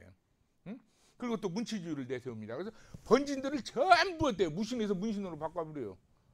문신들이 군사력이 어때요? 떨어지죠. 그 다음에 어때요? 군사력이 이제 실측각되는 것은 또 당연지사고. 근데 어떤 사람은 그래요. 송태조가 문지주의 때문에 뭐예요? 송왕조의 주변에 성세가 커졌다고 하는데 그것만이야. 나는 그렇게는 안 봐. 많은 역사학자들이 뭐냐면 송 조광윤의 문치주의도 문제가 있지만 그보다 핵심적인 것은 송왕조로서는 주관적인 의지로서는 어찌할 수 없는 객관적인 제한이 먼저 깔려져 있었어. 그게 바로 무엇이냐? 자, 서하, 요, 금, 야들과 같은 강국들이 송왕조의 의지와는 전혀 관계없이 주어져 있어요. 자, 서하는 누구냐? 티베트와 관련 있는 탕쿠트 세력인데 감숙성 일대에 딱 자리를 잡아요. 언제 때 들어오냐? 황소운한테도 들어와요. 황소운한테. 그런데 송대 이운호라는 연걸이 나옵니다. 그래가지고 이 사람이 어때? 자기 나라 문자도 만들어요. 그래서 송왕조와 계속 전쟁을 하는데 진 것도 아니고 이긴 것도 아니야. 그래서 그들끼리 어때? 야, 우리 비겼으니까 서로 조약 맺고 끝납니다. 그 다음에 여가 이제 키타의 왕조라고 하는데 가장 야유라북이라는 아주 연걸이 등장을 하죠. 그래서 주변국들을 다 통일해가지고 대요를 하는데 야들 이제 천조제 때 송왕조에 대해서 수탈을 엄청나게 하죠. 그리고 중국 이렇게 왕조를 보면 여가 이제 연운 16지라고 그러죠. 연운 16주 북경을 중심으로 세워졌던 이 땅을 놓고 이제 거란족과 늘 싸웠어요. 근데 안 돼. 그래서 처음에는 뭐예요? 형제음행을 봐죠. 형이 누구냐? 송이 형을 해요. 그리고 거란이 죄를 하고 그러면 동생이 형한테 조공을 바치내야 되는데 송이 바쳐. 그리고 뭐예요? 천조제의 악행이 이제 계속 되니까 이 뭐예요? 송나라에서 무엇을 해요? 송나라에서 금과 연합을 하죠. 근데 금이 여진족이 두 개였죠. 하나는 이제 숙여진, 생여진이었는데 숙여진은 뭐냐? 거란족의 지배를 받는 거예요. 근데 생여진은 거란족의 지배로부터 벗어난다고. 야들 중에 이제 연걸이 또 나오죠. 이렇게 아굴타. 중국말은 이제 아구타라고 그러죠. 이 사람이 등장을 해가지고 이 금의 세력이 누구예요? 송의 세력과 연합을 해가지고 요를 쫙 서쪽으로 쫓아내버리죠. 그래서 금과 송이 딱 쟁패를 하는데 거기 이제 휘종은 그림도 잘 그리고 글씨도 잘 썼다고 하는데 놀라고 황제된 사람이에요. 놀라고 황제된 사람. 그리고 뒤끝은 또 겁나게 심하고. 그래가지고 이 휘종이 황제되고 난 뒤에 정치를 잘못해가지고 금나라하고 전쟁이 벌어지잖아요. 그래서 휘종과 흠종 이 두 홍군이 금나라, 그 정강은안이라고 하지 않습니까? 금나라에 그 포로로 갑니다. 그래서 휘종의 아들이었던 그 고종이 남쪽으로 내려와가지고 남송을 세우잖아요. 그래서 남송을 보면 약 3분의 2는 금이에요. 3분의 2는 금이고 회수 이하로만 어때요? 남송이 차지하죠. 봐, 이때 뭐가 나와? 주자라는 사람이 바로 남송 사람이에요. 남송 사람이다 보니까 그야말로 위기감이 어때요? 송이라는 남송이라는 나라의 그 위기의식이 그야말로 백척난간에 그 놓여 있는 그런 상황이었단 말이에요. 이런 상황 속에서 여러분 심증리가 성행할 수 있겠어요? 여러분들 봐봐. 우리나라 옛날에 6.25 전쟁 이후에 북이라는 거대한 어때 세력이 우리 학교 다닐 때 있었어요. 지금도 있지만은 그때 최고 이데올로기 핵심은 뭐냐? 반공이요. 그러니까 북한을 쳐부셔야 된다. 이것은 나의 도덕적 자율적 의지에서 결정되는 것이 아니라 운명처럼 딱 주어진 거예요. 그 반공이라는 것을 나는 어때 올바르게 인식해서 실현할 뿐이요. 그게 애국자요. 그게 반공투사고. 송이 그랬어요. 송이. 그러니까 심증리가 어때요? 남송시대 때는 도덕적 자율의지를 적극적으로 긍정할 수 있는 사회적 분위, 역사적 분위기가 안 만들어졌어. 주의가 그러잖아요. 리라는 건 주어져 있는 것이다. 나의 심에 의해서 리가 결정되는 것이 아니라 너는 충이라는 리, 효라는 리, 신이라는 리, 그것을 주어져 있는 것을 올바르게 인식을 해서 그것을 올바르게 인식해서 뭐요? 실천을 해서 드러내면 된다. 그런 얘기예요. 근데 육군의 심증리는 뭐요?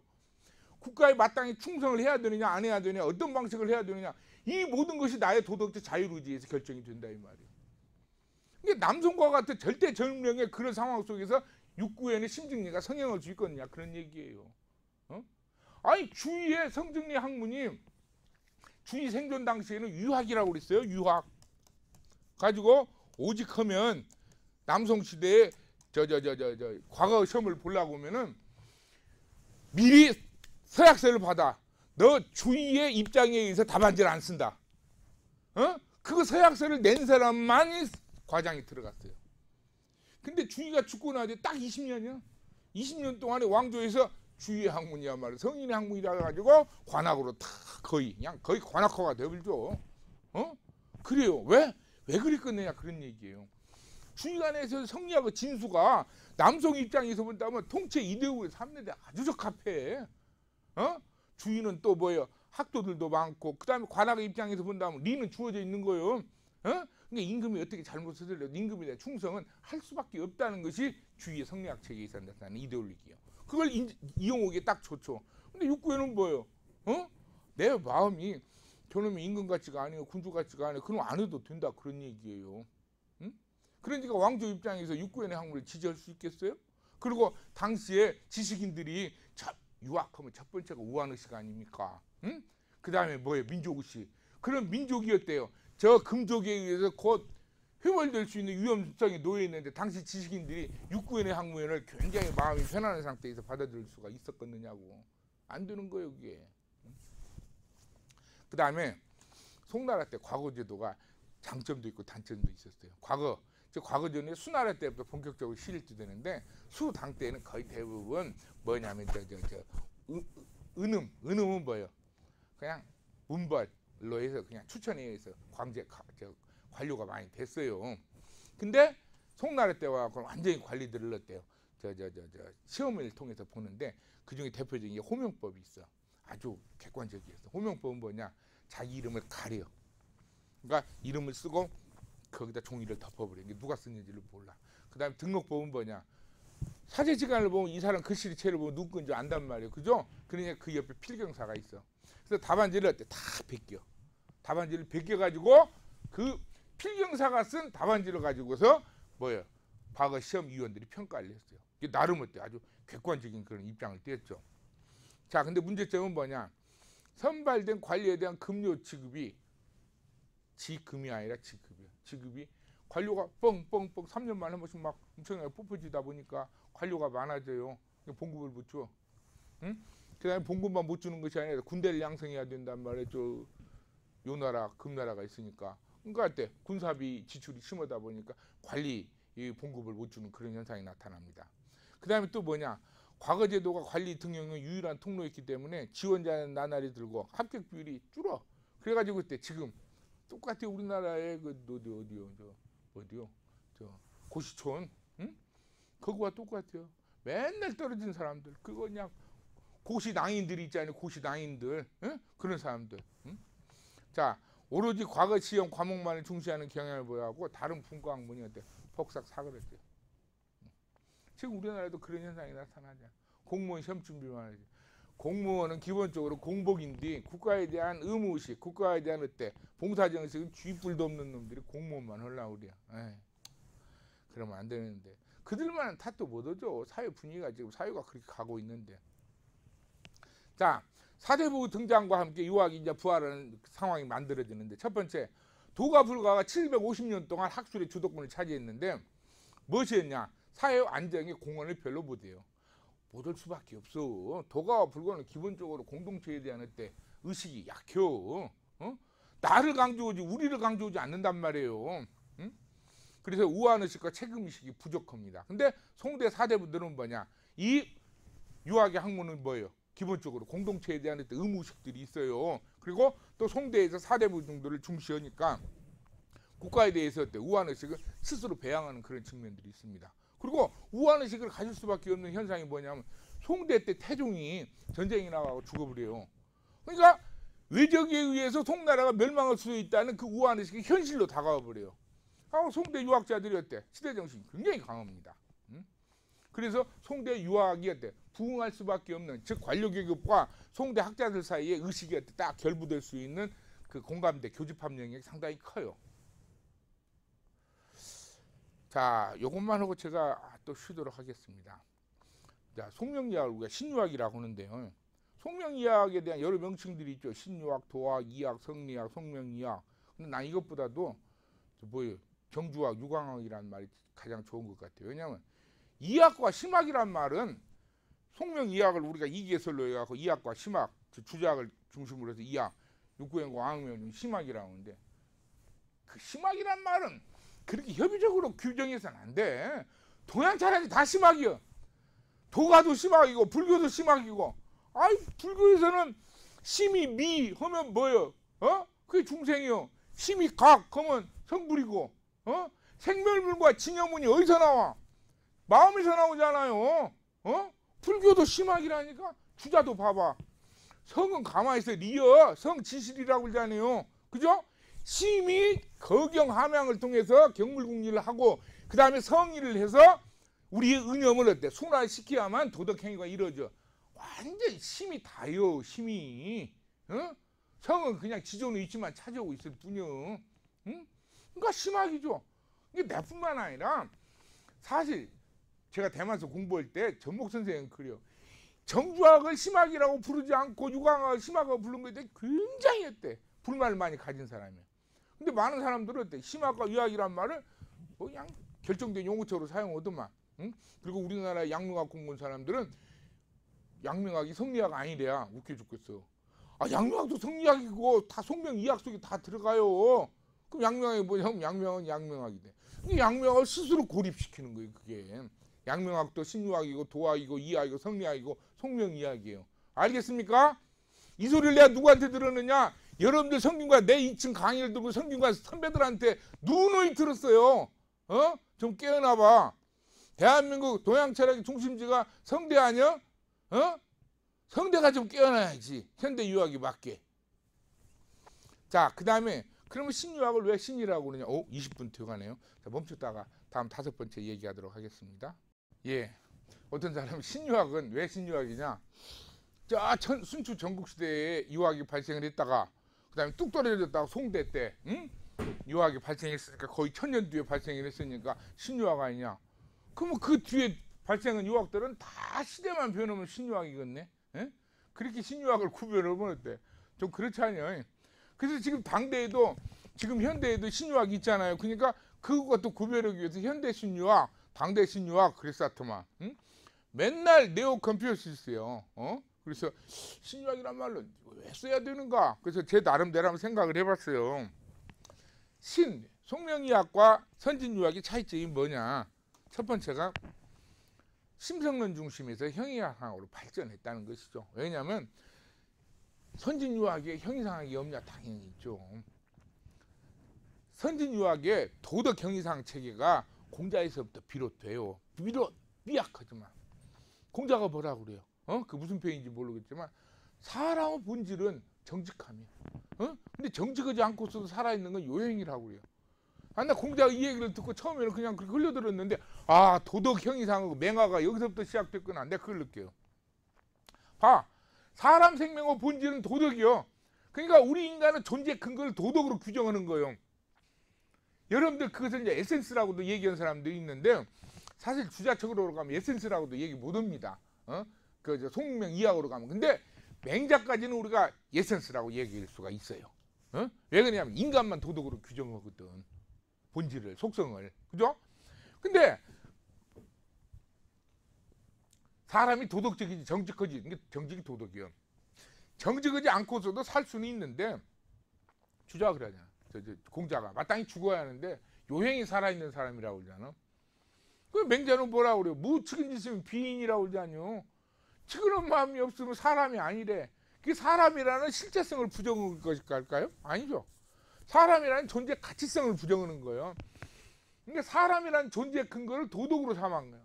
그러니까 도덕적이지 못한 사람은 한 목적적이지 못한 사람이에요. 설상의 목적이 달달하면 사람의 목적은 도덕이요, 도덕. 그러니까 도덕적이지 못한 사람도 어때요? 살 수는 있지만 그것은 비인, 사람답지 못한 사람이다. 그런 얘기요. 이것을 중용에 가면 또 뭐라고 그래요? 불성, 무물이라고 그러잖아요. 중용 한 발 더 가버려.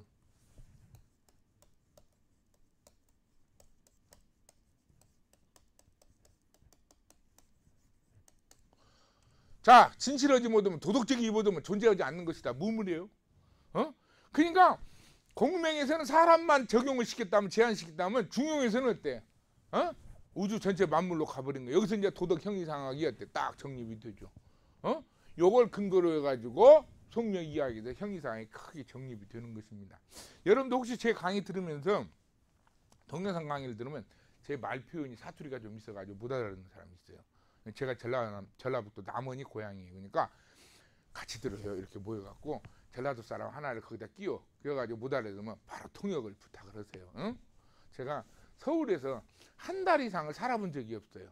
그래서 서울말을 좀 잘 몰라요.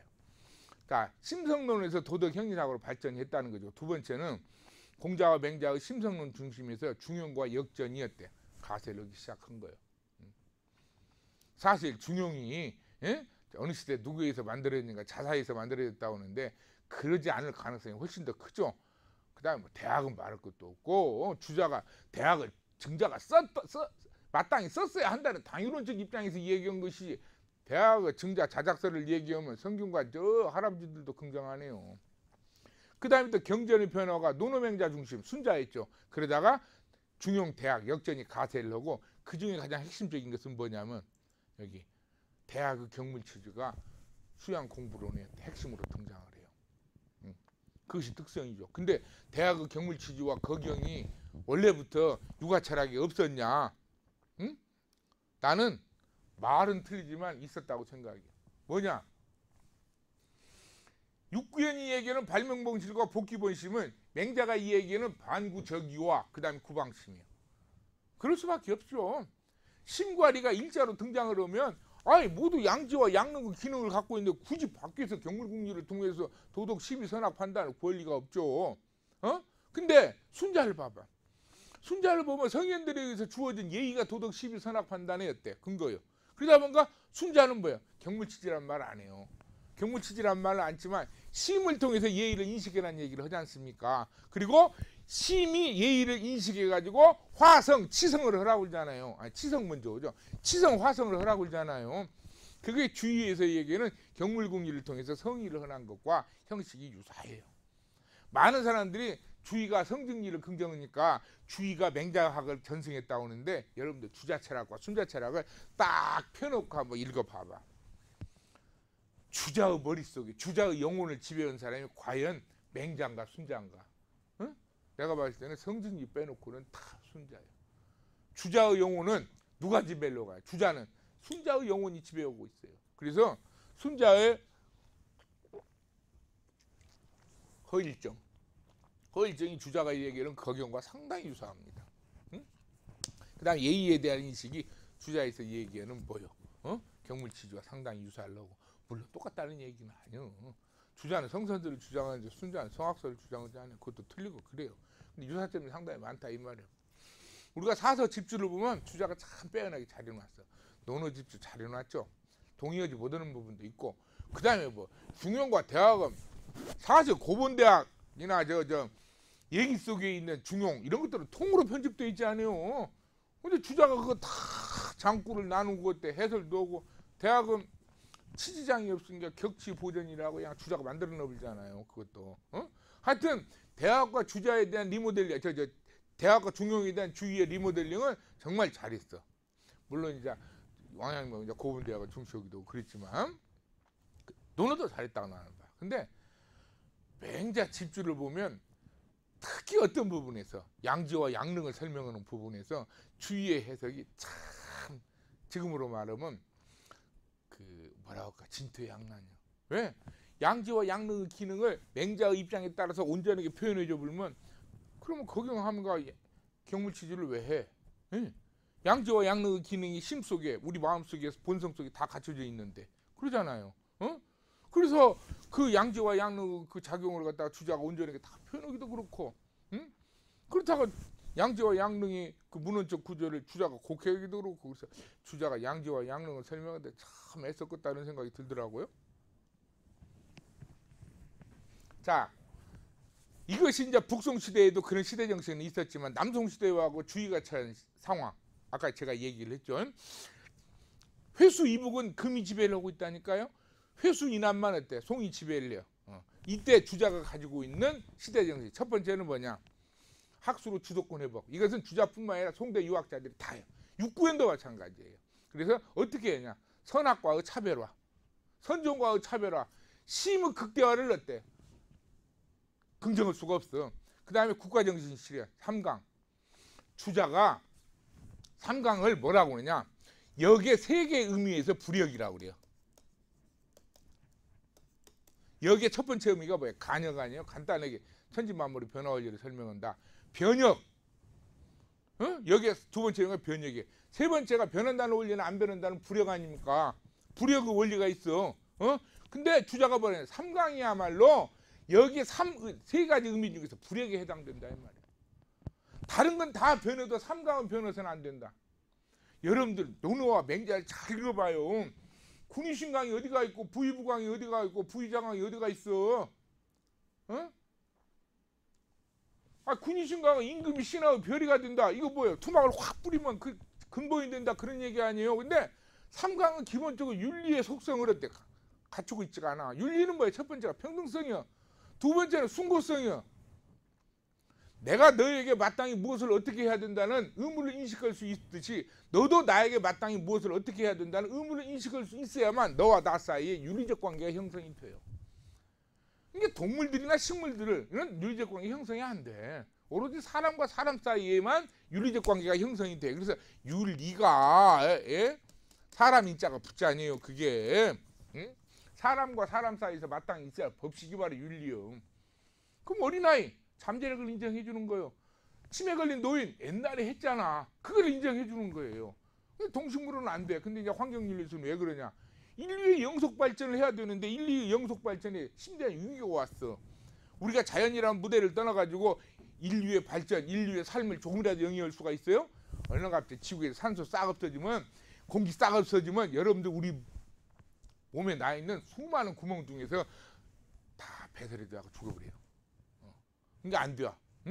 그러니까 환경, 자연의 도움 없이는 어때? 인간이 한시라도 행복을 실현할 수 있는 가능성이 없어. 그러니까 필요에 의해서 자연적 존재를 도덕 실천을 고려 대상으로 삼자. 그런 얘기예요, 이게. 환경윤리가 나오지 않습니까? 하여튼 어떻게 됐건 간에 삼강, 봐봐. 맹자와 논어를 봐봐요. 맹자는 혁명에서 임금 탕왕이나 무왕이 주왕과 거랑을 추방하고 죽인 걸 긍정하잖아요. 어떻게 해서 군이 심강의 입장에서 그것이 형성될 수가 있어요? 안 되는 거예요.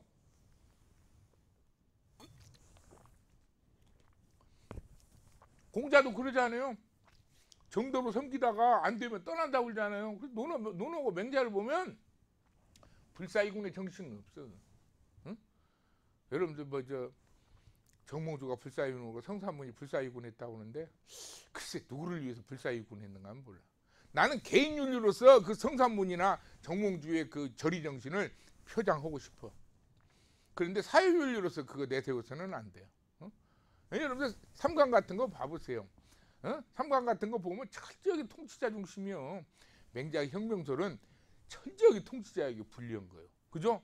아 여러분들 주원장 같은 경우 봐봐. 응? 자기가 황제가 되기 전에 맹자가 혁명설처럼 좋은 것이 있어. 군중에 저 지지를 얻은 현명한 사람은 황제를 몰아내고 어때? 주인이 될 수가 있어. 근데 지가 황제가 돼봐. 그러면 맹자가 혁명설은 양나라 칼로 절을 찌르잖아요. 그 주원장이 유사모라는 사람을 시켜가지고 맹자책에서 그 혁명설이 나오는 두 구절을 빼버려. 지가 거기서 빼서 판각한다고 그래서 그것이 없어진대요. 다른 민간의 맹자라는 책이 있는데 그만큼 황제에서는 맹자의 혁명설이 들어와. 근데 삼강만큼은 황제 입장에서 본다면 이것만큼 좋은 것이 없어. 임금이 별로 나쁜 짓을 하더라도 그 임금의 지위는 보장을 해줘야 된다는 거야. 중국은 오사운동 이후에 삼강은 어때요? 그야말로 중국말로 하면 좌다우 중런토예요. 담이 넘어지려고 그래요.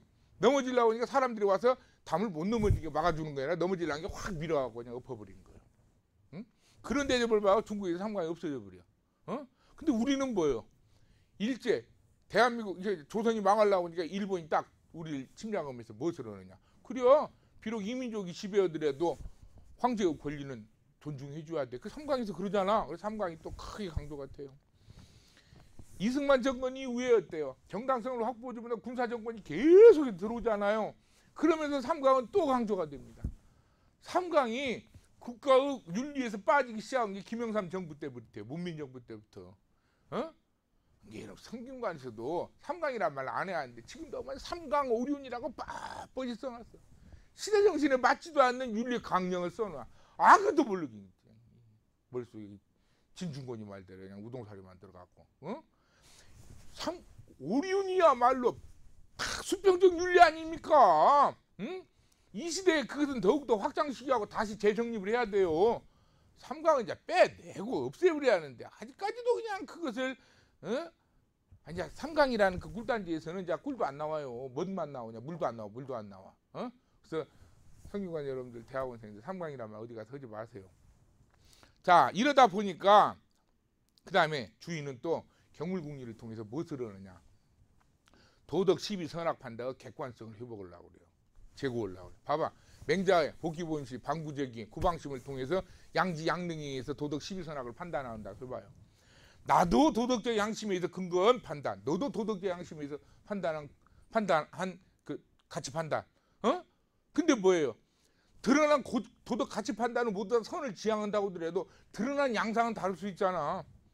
사형제도를 찬성한 사람이 살인 좋아하는 사람이요? 그거 아니에요. 다 공익을 위하고 도덕적 양심의 판단에 의해서 사형제도를 넣었대요. 찬성할 수도 있고 반대할 수도 있단 말이에요. 도덕 그것이 딱 부딪혀. 그러니까 도덕 시비 선악 판단하고 주관성을 극복하는 상당히 어려움이 있어요. 그러니까 주인은 어때? 경물궁리를 통해서 도덕 시비 선악 판단은 1분 재고가 한다는 얘기 아니. 이 얘기는 뭐예요? 너와 내가 서로 공유할 수 있는 교집법의 영향을 어때요? 모든 이성을 가지고 있는 사람들에게 유효하게 적용될 수 있는 도덕적 선상을 만들어 간다 이런 얘기예요. 선상.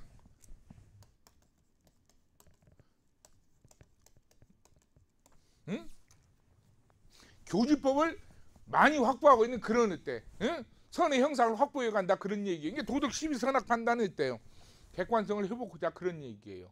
그래서 나는 주의가 심의 절대성을 부여하는 것도 불가. 이건 시대 요청이었고 학문의 특성이라고 생각을 해요. 심의 자율성 불가, 국가정신 실현, 그 다음에 선정과의 차별화, 그 다음에 심의 자율성을 극단화를 했을 경우 도덕 시비 선악 판단하고 주관성이 빠질 수가 있고, 그 다음에 맹자의 반구적이 불가. 오로지 양지양능에만 추구하지 말고 도덕 시비 선악을 어때요? 경물이 사실 따져놓고 다 실천이요. 경물에서 공하게 생각하면서 경물한 사람 봤어요? 주자가 또 뭐라고 독서를 통해서 경물을 하라고 그러잖아요. 독서에는 엄청나게 많은 역사적 현상들이 기록이 되어 있어요. 그걸 보고서 너의 시비선악 판단을 옛날에 한번 적용해봐라 그런 얘기예요. 경물국리가 다 실천을 통해서 얻어낸 지식이요. 이게 바로 절차탁마요. 다른 거 아니요. 응? 그 다음에 요거 좀 쉽시다. 주자가 거경이라고 하는데, 내가 이제 거경이란 말은 모동삼 선생님 때문에, 모동삼 선생님이 우리 지도교수 선생님이지만 내가 이 양반이 나의 도덕 중국 철학 공부하는 데 있어서 방향타 역할을 했어. 응? 그래서 내가 심취학 성취도 내가 번역하고 그랬지만은, 근데 먼 데서 내가 모동삼이라는 사유체계를 딱 바라보니까 멋있더라고. 근데 안에 들어가서 보니까 쓰러진 나무도 있고, 별로 멋없는 협곡들도 있고, 그러더라고. 그래서 내가 모동삼의 속명유학 전체에 대한 규모를 내가 부정하는 것이 아니라, 모동삼 선생님의 여러 표현들 중에 마음에 안 드는 것들이 있어. 모동삼은 주자가 얘기하는 거경을 갖다가 공두적 함양이라고 그래요. 근원이 없는. 왜 근원이 없을까 하고 내가 주자와 정의천이 얘기하는 경자를 쭉 봤어요. 이 유학에서 경자의 쓰임이 어떻게 쓰는가. 속명이학 때까지는 경자가 거의 대부분 경제, 음식, 외면적이에요. 근데 주의어하고는 전부 뭐냐, 내면적 의미까지 다 포함을 해요. 그래서 왜? 두려워한다. 그 다음에 상성성, 항상 마음이 깨어 있어. 주의가 얘기는 순자가 얘기는 허일 정도 상성성이에요. 주일부적 막 왔다 갔다 안 해. 그 다음에 전일, 하나의 집중이요. 순자가 그래. 일에서 일이 전일이요. 그 다음에 신독, 근신, 조심하고. 무간단, 이게 중요해요. 끊김이 없어요. 끊김이 없어요. 지속성이 있어야 해요. 그래서 동정을 항상 경이 관통을 하잖아요. 자기의 사사로움도 극복해야 되고. 그 다음에 맹자가 얘기하는 구방품도 경으로 얘기하는데, 경의 애원이 어디가 있냐 이거. 경의 애원이, 경이 어디서부터 왔느냐. 내가 아무리 살펴보고 몇 년 동안 경의 애원을 봤더니 주자어리와 주문공 전집을 다 봤어요. 근데 요즘에는 보기도 쉬워. 옛날에 그럼 다 봐야지만 지금 축자 검색으로 찾기 하면 쫙 찾아가잖아. 컴퓨터가 똑똑이요. 가지고 찾아가면서 쭉 살펴봤더니 주자에서 얘기하는 경은 어떻게 봐야 하냐. 심 자기의 정화작용. 심이 스스로 자기를 정화하는 작용이 거경이요. 모동사람들은 그걸 인정은 안 하려고 하더라고. 그래가지고 주자 철학을 자꾸 뭘로 보냐. 타율도덕으로 봐. 주자를 타율도덕이라고 얘기할 수가 없습니다. 유관과는 다른 형태지만 주자도 자율도덕이에요. 나중에 기회가 되면은 주자 학문이 철저한 자율도덕이라는 얘기를 내가 여러분들에게 하도록 할게요. 그 다음에 성리를 정태적 존재라고 하는데 나는 성리를 정태적 존재로 안 봐. 아리스토텔레스가 얘기하는 부동의 동자로 봐요. 나중에 설명할게요. 자, 쉬도록 하겠습니다. 그 동영상 15, 16분씩 6개 찍어가지고 속명이하고 2줄기를 얘기하려고 했는데 한 줄기도 지금 못했어. 큰일 났네.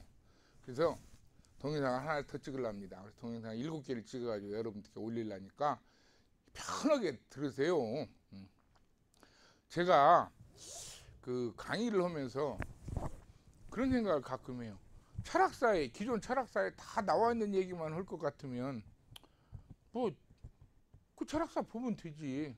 어떻게 돈 들여가지고 내 강의까지 들어야 되느냐 이런 생각을 해요. 그래서 항상 저는 지금도 그런 생각을 해요. 황스 필라소피가 성공한 적은 없어. 제가 처음 와가지고 5륜에서 6륜, 7륜, 8륜을 내놨다가 실패했어요. 처음에 그 반짝 주목을 받았는데 그 6륜, 7륜, 8륜이 5륜까지는 도덕적인 의인데 6륜, 7륜, 8륜은 이익이야. 나도 누구처럼 안 되면 변직법적 돌변이란 말 하고 싶어요. 철학자들 하다가 논리적으로 뭔 게 형성이 안 되면 이질적 돌변해하고 변직법적 전환이 있다 이런 얘기를 해요. 근데 나는 양명학을 해서 그런가 어쩐가 몰라도 그런 얘기는 못 하겠더라고. 그래서 이 의에서 도덕적 가치인 의에서 이익으로 전환되는 데 있어서 그걸 순조롭게 논리적으로 우리가 이제 논리적 수월성이라고 그러는데 그걸 한번 도출을 해봐야 되는데 못했어요. 그래서 못해서 그냥 잠시 키핑을 해놨어요. 그래서 이제 요즘 하는 건 뭐냐, 가장 중요한 건 유교의 독패주의. 요걸 제가 어떻게 극복하느냐. 도덕이 딱 뭐예요? 지성주체나 예성, 신미주체, 도덕이 중간에 있어야 됩니다. 지금 뭐 분과학문에서 철학이 완전히 떨어져 있지만 원래는 철학이 한 중앙에서 있어야 된대요. 철학이 주제를 하는 것이 아니라 다른 분과학문이 어때요? 도덕적으로 일탈을 할 때 도덕 주체 생명이 거기에 관여해야 돼요. 그래서 제가 요즘에 만드는 것은 이제 1, 2, 1합. 한 번 떨어지고 한 번 합치고. 이게 리는 뭐냐? 떨어진다는 얘기는 모든 우리 인간의 생명 속에 나오는 지체의 활동, 지성 주체, 도덕 주체, 심리 주체, 뭐 여러 가지 감성 주체 이런 것들도 다 발산되는 데 있어서 그 독립성을 인정을 해줘야 된다 그런 얘기예요. 응? 여러분들 자연과학이나 수학 그런 사람들이 엄정한 도덕 의식에서 그거 나온 줄 알아요? 안 그래요. 순수한 뭐예요? 활동 기호요, 기호. 호기심이요. 근데 그 호기심의 열정에 의해서 다른 것이 나왔다고 하더라도 뭐예요? 그것이 인류 영속적 발전에 해를 끼친다든가 도덕적으로 패퇴된 모습으로 보인다면 어때요? 윤리 주체가 어때요? 도덕 주체가 관여를 해야죠. 자, 운용에 있어서는 뭐냐? 도덕 주체가 관여를 해야 됩니다. 많은 과학자들이 그래요. 과학자들은 과학적 지식만을 만들어 놓을 뿐 이 과학적 지식의 운용은 다른 사람이 하는 것이니까 과학자가 거기 책임질 필요 없다고 하는데 이런 도둑놈들. 그 과학적 지식이 어떻게 운용될 것이라는 것은 만든 과학자가 제일 잘 알아요. 응? 알아요. 제일 잘 알아. 그러니까 이 과학적 지식이 어때요? 어떤 방식으로 쓰일 수도 있다. 이것을 인류에게 충분히 계도를 해주고 경고도 해줘야 되는 의무성을 가져. 그게 바로 도덕의식이죠. 응? 그래서 도덕 주체와 그 지성 주체는 운용에 있어서는 어때요? 서로 결합이 돼야 돼요. 응? 여러분들 옛날 막 줄기세포 막 이런 거 막 나올 때 과학에서는 얼마나 나올 수가 있죠. 근데 이제 줄기세포 뭐 나오고 뭐 나오고 이제 키메라와 같은 이종과 결합이 나와. 근데 여러분들 옛날에 미노타우루스가 나오잖아요. 응? 현대판 미노타우루스가 안 나온다는 보장이 어디가 있어요. 그래서 저는 과학이 어때? 우리 인류의 행복과 결부되어서 온전한 모습으로 발전하기. 예술도 마찬가지예요. 예술도. 나는 우리 딸내미하고 둘이 제가 시골에 사는데 마트에서 물건을 사고 있는데 한 3, 4년 돼야 뭔 노래가 까 씨를 발라 먹어 수박 씨를 발라 먹어 그려. 그래서 가사가 이상하더라고. 그래서 야 인수야 저 뭔 노래냐? 그 싸이 노래인데 그래요. 저 욕 아니야? 그랬더니 응 맞아 욕이에요. 자, 까 씨에서 까를 빼면 씨발놈이요. 씨발놈 밟아 먹어요. 수박 빼면 욕이요. 봐봐. 심리 주체가 도덕성하고 도덕 주체하고 완전히 결부되니까 그런 노래 가사가 나와. 응? 나는 마광석 문학 작품이 아니라는 얘기가 아니라 그 문학 작품의 심리 주체 활동 속에 누가 관여를 하느냐? 도덕 주체가 관여를 하는 거예요. 응? 그건 뭐 국가 권력에서 관여할 필요까지는 없지만, 그럴 필요까지는 없지만 분명히 그 작품이 나올 때 도덕 주체는 분명히 거기에 결여가 돼 있어. 쌓이고 생긴 것도 피규어같이 생긴 놈이 노래도 뭐예요? 무슨 수박씨를 발라먹어 가시를 발라먹어? 정말이야. 못된 놈들이 그렇게 링이 떨어지기만 하면 그런 극단적인 현상들이 나와요. 그래서 제가 이제 운영에 있어서는 합을 강조하는 것이 그런데 한 3, 4년 이후에 제가 한번 작품을 한번 여러분들에게 이제 선보이도록 하겠습니다. 자, 주의 철학에서 이제 격물, 치지. 그래서 격은 다 알죠. 격에는 세 가지 의미가 있어요. 여러분들 격을 전물로만 얘기하는데 첫 번째는 접촉. 이 격이 뭐냐면 격신이요. 격신. 신에 격한다. 귀신을 만난다 그런 얘기예요. 왜 귀신이 하늘에서 내려오잖아요. 그래서 흠양하거나 흠적으로 하면 하늘에서 귀신이 내려와. 그러면 무엇이 와요? 격자 의미에서 첫 번째 되는 게 내요. 그 다음에 내음은 제사를 지내는 사람과 제사를 받는 귀신이 만날 거 아니에요. 만나는 곳에 도착을 해요. 그 지자요. 이를 지자. 그러면 제사를 지낸 사람과 제사를 만난 사람이 지낸 사람이 만날 거 아니에요. 그 접이요. 그래서 격에서 인신되온 의미가 바로 접물이에요. 접물. 그래서 접촉이 첫 번째. 두 번째는 주자가 그 의미만 있는 것이 아니라 확장한 의미가 있어요. 그래서 적습. 마지막이 지지, 활용관, 또 물격. 격제의 물격의 의미가 바로 뭐예요? 그 사물의 이치를 온전히 깨달았다 그런 얘기 아니에요. 그 다음에 격의 순서는 가까운 데서부터 원. 그래서 육은 지원 그러잖아요. 치지. 지는 두 가지죠. 하나는요. 지식을 얻을 수 있는 주체. 그걸 지라고 그러고. 그 다음에 뭐예요? 지지를 통해서 얻어진 지식을 더욱더 확장을 하잖아요. 그래서 취지의 취는 두 가지 의미가 있죠. 하나는 뭐예요? 지식을 얻을 수 있는 주체 의미. 하나는 지식을 통해서 얻은 지식, 그것을 더욱더 확장을 해야 된다는 그런 의미가 있고요. 그래서 천에서 여선대에서 기품으로, 거침에서 정묘함으로. 막 이건 여러분들 이제 많이 봤으니까 제가 설명 안 할게요. 근데 이게 중요해요. 화령관통은 과연 얻어지느냐? 화령관통. 화령관통은 확, 그냥 100이요, 100. 어? 올. 어? 그런데 많은 사람들이 경물을 통해서 가니까 하나하나 지식을 통해서 어때요? 지식 확장을 통해서 화령관통의 경지를 이룰 수 있다고 생각을 해요. 그러면 지식의 집적이 화령관통의 경지냐? 그럼 언제까지 지식을 집중해야 돼? 아니에요. 균합적 방법을 통하긴 통하지만 균합적 방법을 통해서 얻어진 지식이 화령관통이 아니라니까요. 뭐냐? 균합적 방법을 통해서 일반성 지식 그 자체를 얻는다, 그런 얘기예요. 근데 여기서 궁극적으로 하나 물어볼게요. 경물궁리를 통해서 화령관통을 어떻게 얻어? 내가 여매에 관한 지식을 얻을 때 많이 쌓아보냐 어느 날 갑자기 화령관통이 빡 이어지는구만. 안 그래요. 이걸 봐야 돼. 내가 화령관통 가능한 심성론적 근거를 찾아봤어. 뭐냐? 주자는 심 속에 네가 본래적으로 갖춰져 있다고 봐. 심구리. 그래서 나는 주자는 모종 선생은 당구라고 그래요.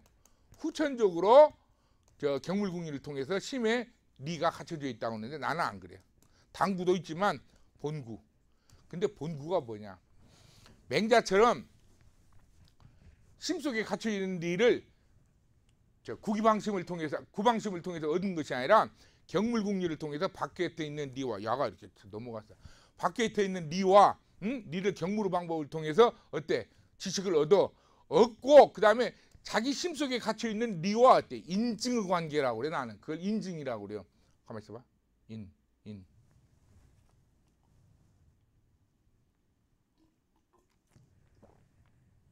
왜 갑자기 인자가 생각이 안 나요? 즉 밖에서 얻은 경물을 통해서 얻은 지식과 심이 본래적으로 갖고 있는 리가 동일의 리요. 그러니까 주자는 밖의 리를 통해서 심의 리의 지식을 쌓는 것이 아니라 자기가 본래적으로 갖추고 있는 그 리를 경물궁리를 통해서 개발시켜 나가는 과정이에요. 자, 이것이 주자 어류에 있는 구절들인데 이거 말고 몇백 개 내가 찾아놨어. 많아. 근데 그 중에서 대표적인 것만 제가 모아놨어요. 제가 논문에다가는 이보다 더 썼어요. 더 했는데 이것만은 막 몇 페이지 나오는데 그럴 수가 없잖아요. 그런데 봐봐, 이 구절을 해석해 보면 주자가 심을 당구로 해석한다니까 심구를 당구로 해석 안 해요. 본구로 해석이요. 자, 아주 재밌는 얘기를 볼게요. 인증, 경물을 궁리를 통해서 자신의 심 속에 갇혀 있는 리를 어때? 개발시켜. 하나하나 개발시키다가 힘이 가지고 있는 자신의 본래 모습을 확 깨우쳐가는 거예요. 그걸 나는 화령관통이라고 봅니다. 자, 여기 보면은 주자 의류에 그런 얘기가 있어요. 주문공 전집에 속집에 효술이라는 사람이 이 문제를 조금 의심을 하고 말을 해요. 뭐라 하냐? 자, 심구 중리, 심수, 혼패, 이소구리, 미상부재. 심이 비록 혼패됐다고 하더라도 심이 본래부터 갖추고 있는 니는 어때? 없은 적이 없다. 그런 얘기예요. 그러나 당기 폐격시 심이 무엇에 의해서 어때? 단절되었을 때 심 자유심, 리 자유리. 심은 심대로 리는 리인 것 같아요. 느낌이 불상, 초속 서로가 서로를 어때? 의지하고 있지 않는 것 같아.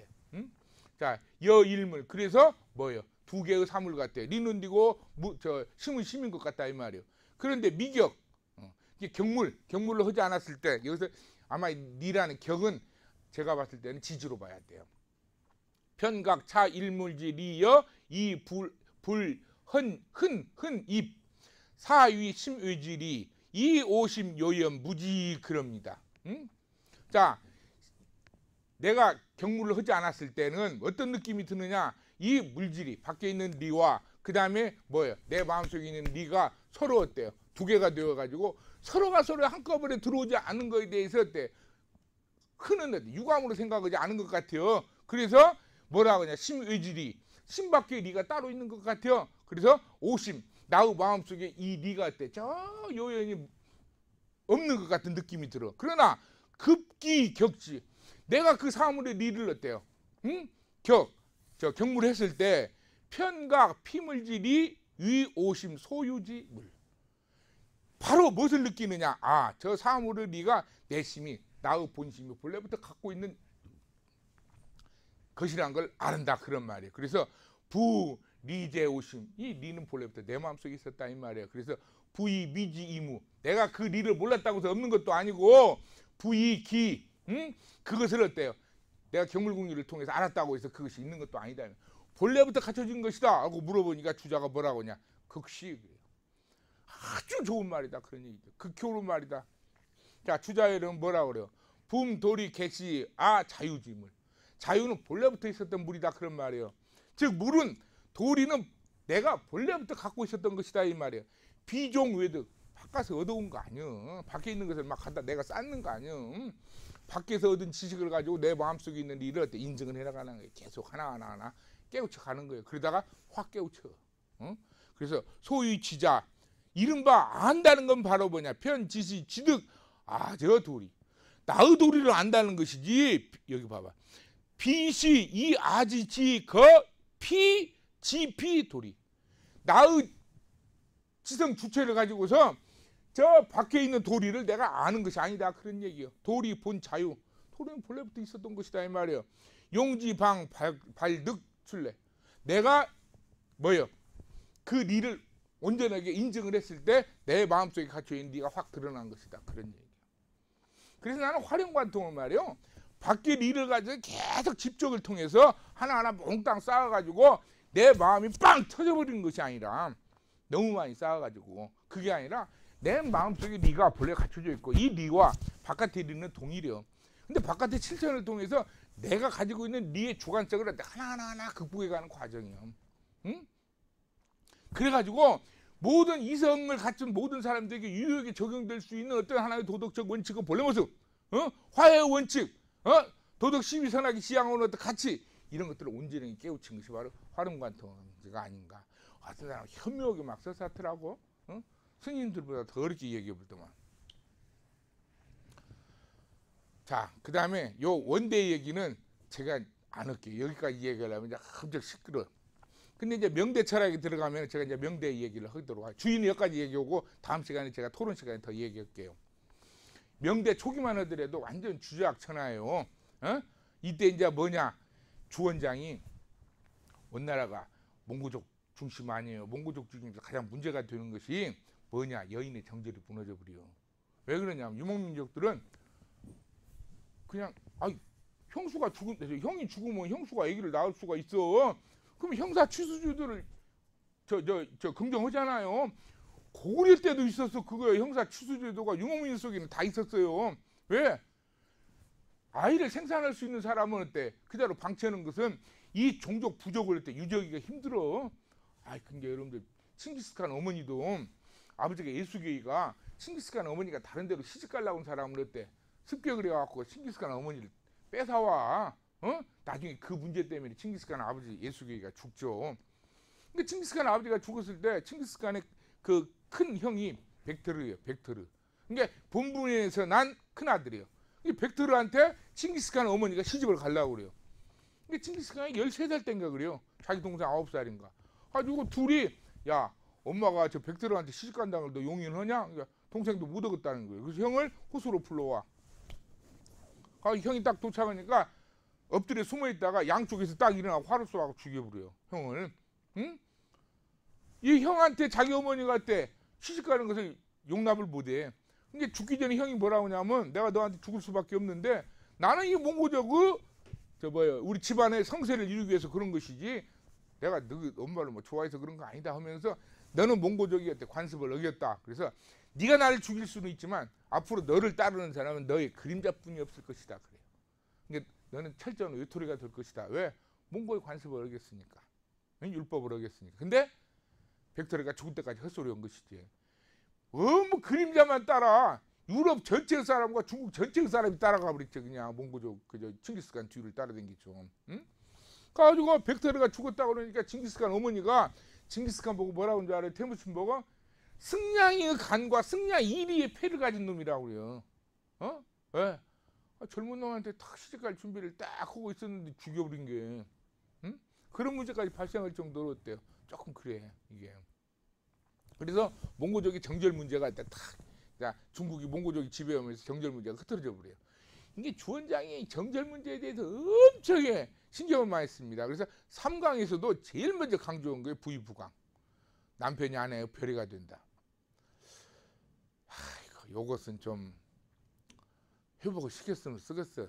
응? 어이구, 요즘 가정을 보면야 부의부강이요. 뭐냐, 아내 부가 앞으로 가고 남편 부가 저 뒤로 가. 아마 여러분들 지금 제 강의 듣고 있는 이 결혼한 남성분들 뼈 때리는 고언이요 이것이. 응? 진짜 그러죠. 여러분들 가정에서 저 부가 아내 부요. 응? 여러분들 뒤 부는 남편 부는 저 뒤에 있고. 그래서 아내가 남편이 별이가 된 지가 오래됐어요. 좀 쪽팔린 얘기지만 우리 집은 너무나 오래돼가지고 뭐 가슴 아프지도 않아요. 하도 오래돼 그래가지고. 그래서 정절 문제가 크게 발생이 되고, 그 다음에 방효유가 영락제가 황제가 됐을 때 방효유가 그 당시에 이제 이 누구요? 송려무 제자 중에 대제자 아닙니까? 그래서 방효유 보고 내가 천자로 등극하는데 조서를 써라 그래요. 그러니까 방효유가 어때? 딱 써. 뭐라고 쓰냐? 연적 찬위. 연나라 도둑놈이 황제의 자리를 찬탈했다. 그래가지고 10족을 죽여버려요. 친삼족, 외삼족, 처삼족, 그 다음에 방효유의 이 사제지간의 관계까지. 응? 그래가지고 방효유가 이제 순교를 하니까 방효유가 쉽게 말하면 우리나라 정몽주 뭐 성산문처럼 모든 유학자들이 표본이 되어버린 거예요. 그리고 명나라 초기는 주자학자고 주자학 중심이고, 그리고 요 순난 중심, 방효유의 순난으로 중심을 하고 의절, 절이 요것이 명중기까지 했대. 명나라 유학자들을 그 정신세계를 지배를 합니다. 그러니까 창의성이 나오들 안 했었어요. 자, 그런데 중기 이후에 농촌에서는 이제 이갑제가 분가하면서 농촌에서 뭐가 생겨요? 지주가 생성이 돼요. 근데 명나라 때 지주는 다른 때 지주하고 달라. 땅만 가지고 있어. 그래가지고 전호가 지금으로 말하는 소작인들인데 소작인을 지주가 지배를 안 해. 땅만 빌려주고 전호는 땅을 빌려다가 세일만 내면 돼요. 그 다음에 도시에서는 상공업이 발달합니다. 그래서 도시 시민정신이 고취가 돼요. 이 중기 이후의 현상이에요. 양명강은 이런 시기 속에서 등장을 했었어요. 자, 좀 쉽시다. 네, 지금 6시가 넘었어요. 그래서 이제 우리 여기 전북대학교 스튜디오 직원들도 좀 퇴근을 해야 됩니다. 그래서 좀 짧게 제가 할게요. 그리고 나머지 부분은 제가 다음 기회가 있으면 명대 유학을 하도록 하겠습니다.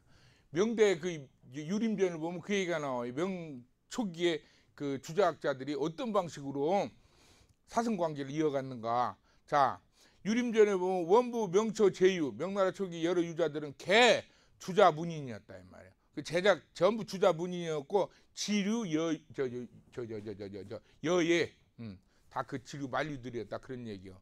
그래서 사승 유자 사승 관계가 아주 엄격했어. 그다음에 구획 지련 이것도 정확했고 질서도 조단 호거인 이런 사람들이 중심이었는데 실체는 아주 돈독했고 뭐 어때요? 승무 준칙을 잘 지키려고 했다 그런 얘기. 그러면서 수 유종지 정전 유학의 정전을 전수하라고 했다. 이것을 정전이라고 주작이었죠. 근데 그 다음에 무계 계작. 절대로 주자 학문에서 내려온 것들을 바꾸려고를 안 해. 응? 그러면서 학술 짚은 명나라의 학술의 나눔은 어디서부터 시작하냐? 진원장 왕수인 씨. 그러니까 명초기 주자학자에서는 어때? 그냥 주자학을 그대로 존중하고 따르기만 할 뿐 주자학을 시대 정신에 맞게 변모 안 하려고 했다. 그래서 학술의 부는 진원장과 왕수인에서부터 시작됐다. 그런 얘기예요. 이게 맞는 얘기예요. 자, 명대 초중기 유학의 주자학 중심을 보면 첫 번째 원나라가 재밌습니다. 원나라가 몽고족이 들어오는데 북방에서 누가 포로로 대표냐? 조복이라는 사람이 대표예요. 근데 이 사람이 정주학자예요. 가지고 조복이라는 사람이 몽고에 어때? 조정에 봉사를 하면서 주자학 중심으로 관학이 딱 형성이 되는. 근데 이것은 어때? 우연이죠, 우연. 우연이 아니더라도 그렇게 될 가능성은 농후했지만 조복이 포로가 될지는 몰랐죠. 그런데 명나라는 이제 여러분들 주원장이 천민 아니에요, 천민. 그래서 주원장이 초상화가 두 개요. 하나는 엄청나게 후덕하게 생긴 사람. 어떻게 한 사람은 그냥 얼굴이 그냥 괴수 같아요. 얼굴이 괴수 같은 사람은 누가 그린 거냐? 그것은 사대부국이 그린 것들이에요. 왜? 이 천민이 황제가 되고 났는데 철저히 농민 중심, 그 다음에 일반 민중 중심으로 법을 만들어 버려요. 근데 기득권의 입장에 있을 때는 주원장일 때 되게 배신없죠. 그래서 야누스 황제라고 그래요. 근데 명나라 그 일반 민중의 입장에서는 주원장같이 좋은 사람이 어디가 있습니까? 응? 그래서 주원장을 그릴 때 그냥 부셔버려갖고 엄청나게 후덕하게 좋은 사람을 그려놔버려. 어? 누구같이 나처럼 그려보는가요? 나는 모르겠는데. 그래가지고 저 주원장을 갖다 두 얼굴을 가진 황제라고 그래요. 그래서 농민들에게는 굉장히 보살 같은 사람이고, 그 다음에 기득권층 귀족들에게는 어때요? 아주 악덕한 황제죠. 명나라가 주원장 이후에 엄청나게 황제들이 모지는 놈들만 나왔는데, 영락제 이후로 그래도 명나라가 17대까지 오래까지 간 이유는 주원장이 법을 잘 만들어 놔서 그렇다, 그런 얘기가 있어요. 자, 그 다음에 명나라가 몽고족 통치를 종식시키고 등장한 한족 왕조이기 때문에 민족주의가 흥성을 합니다. 이런 이제 민족주의의 영향으로 중국 고유의 종교 학술을 이제 존중을 하고 그러죠. 그래서 여러분들 명나라 초기만 하더라도 그 문묘에 저 송대 유학자들을 배회를 하는데 육구에는 배역을 안 해요. 왜? 육구에는 학문은 선학과 비슷하다고 해가지고. 그래서 전부 주저학 계열 학자들만 전부 거기다 배회를 합니다. 자, 그 다음에 명초 정주학도 마찬가지예요. 이기론과 심성통제, 경물치지 이런 것들은 어때? 주작권만 따라. 거기에 대해서 이견을 제시하는 전부 소학 중심으로 갑니다. 그리고 주자가 편찬한 뭐예요? 사서집주. 그것을 과거제도 어때? 정전으로 딱 인식하고 그것만 공부해요. 나중에 뭐예요? 이제 팔구문까지 등장하면서 그것은 더욱더 고착화가 되죠. 자, 두 번째는 명초 이제 실천 중심 유학이 전개된 이유는 뭐냐면, 요거는 아까 제가 설명을 했고, 이기론 이런 것들이 송초만 하더라도 주자학만 하더라도 존재론에 관한 얘기는 불교의 유식이 있잖아요. 유식의 도전으로 말미암아서 주자학도 때 유학자들도 더욱더 이기론을 어때 막 보완을 하고 그러는데, 명나라는 도불에 도전이 없어. 그러니까 비교적 편안한 마음에서 이기론이나 이런 데 있어서는 관심을 안 가져요. 그 다음에 두 번째, 이건 제가 얘기를 했죠. 주자가 경점을 때려버렸어. 그 다음에 세 번째는 뭐냐, 방효유가 영락대한테 죽음, 영락제가 저 주원장 손자 검문제를 죽이고 왕위를 찬탈하잖아요. 영락제가 주원장이 셋째 아들이요, 주체죠, 주체. 연왕이 연나라 왕이었단 말이에요. 그러다가 저 뭐요, 주원장이 죽고 저 주윤문이든가 뭐 가가 이제 황제가 되니까, 검문제가 되니까 바로 해제 아니 해제, 바로 내려와 버리죠. 내려왔는데 그때 이제 황관들이 많이 도와줘요. 그래서 이제 방효유가 순난하면서 절이 중심으로 이제 바뀌어 버립니다. 그다음에 이제 내우와 여와는 제가 아까 설명을 했고, 과거제도 설명을 했고, 그다음에 사회 변화, 이게 중요해요. 명중기를 각 거쳐가면서 도시를 중심으로 상공업이 번영을 합니다. 그래서 도시 시민들의 지위가 쫙 올라가. 그 다음에 농촌에서는 뭐냐, 이갑제가 무너져요. 이갑제가 무너지면서 이 소작인들이 땅을 잃은데, 재밌는 건 뭐냐면 소작인들이 땅이 부족할 뿐 농기구나 집이나 이런 건 다 있어. 그러니까 전호로부터 지주로부터 땅을 빌려 세를 줘. 그래가지고 명나라 때 보면 지주하고 전호하고 같은 상에서 밥을 먹어도 돼. 이 얘기는 뭐냐면 신분적으로 평등한 사회가 왔어요.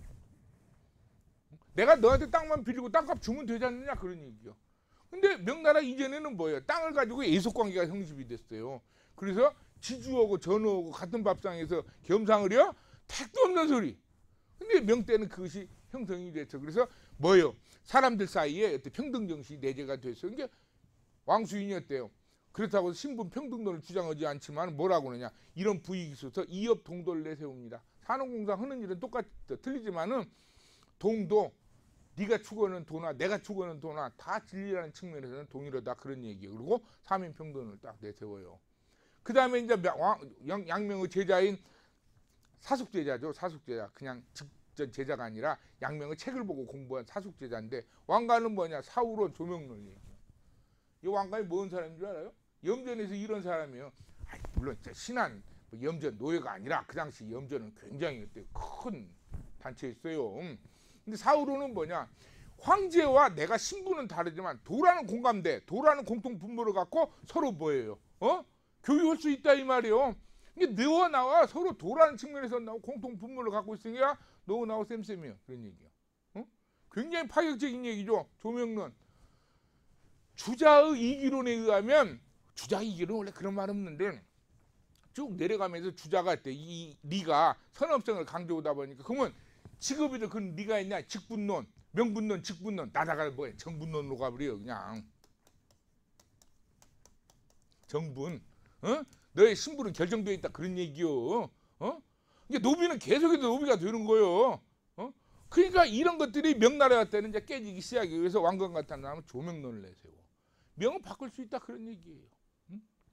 그 다음에 이제 이런 분위기 속에서 양명이 무엇을 내놓느냐. 유학은 본래 스승의 학문을 그냥 전승하는 것이 아니라 자신의 어때 도덕적 자각 성찰을 통해서 도를 어때 자득한 것이다. 이것이 쫙 나타납니다. 왜 그러냐? 명은 내우는 있지만 외환이 없어. 그 이유는 뭐예요?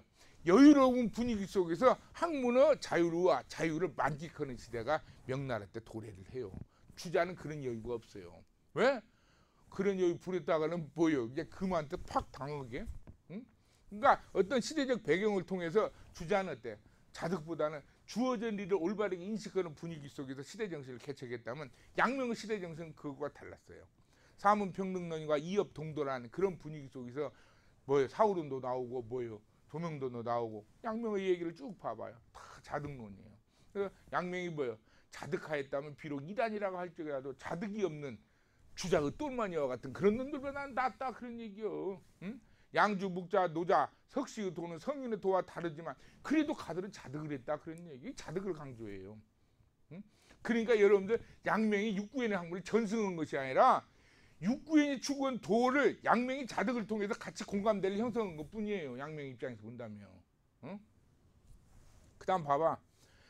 자, 마음에서 추구하여 옳다고 판단되지 않으면 구지어 심이야 이 비야 수기 언지 추러 공자. 그 말이 공자에서 나왔다고 하더라도 불감 이위시야.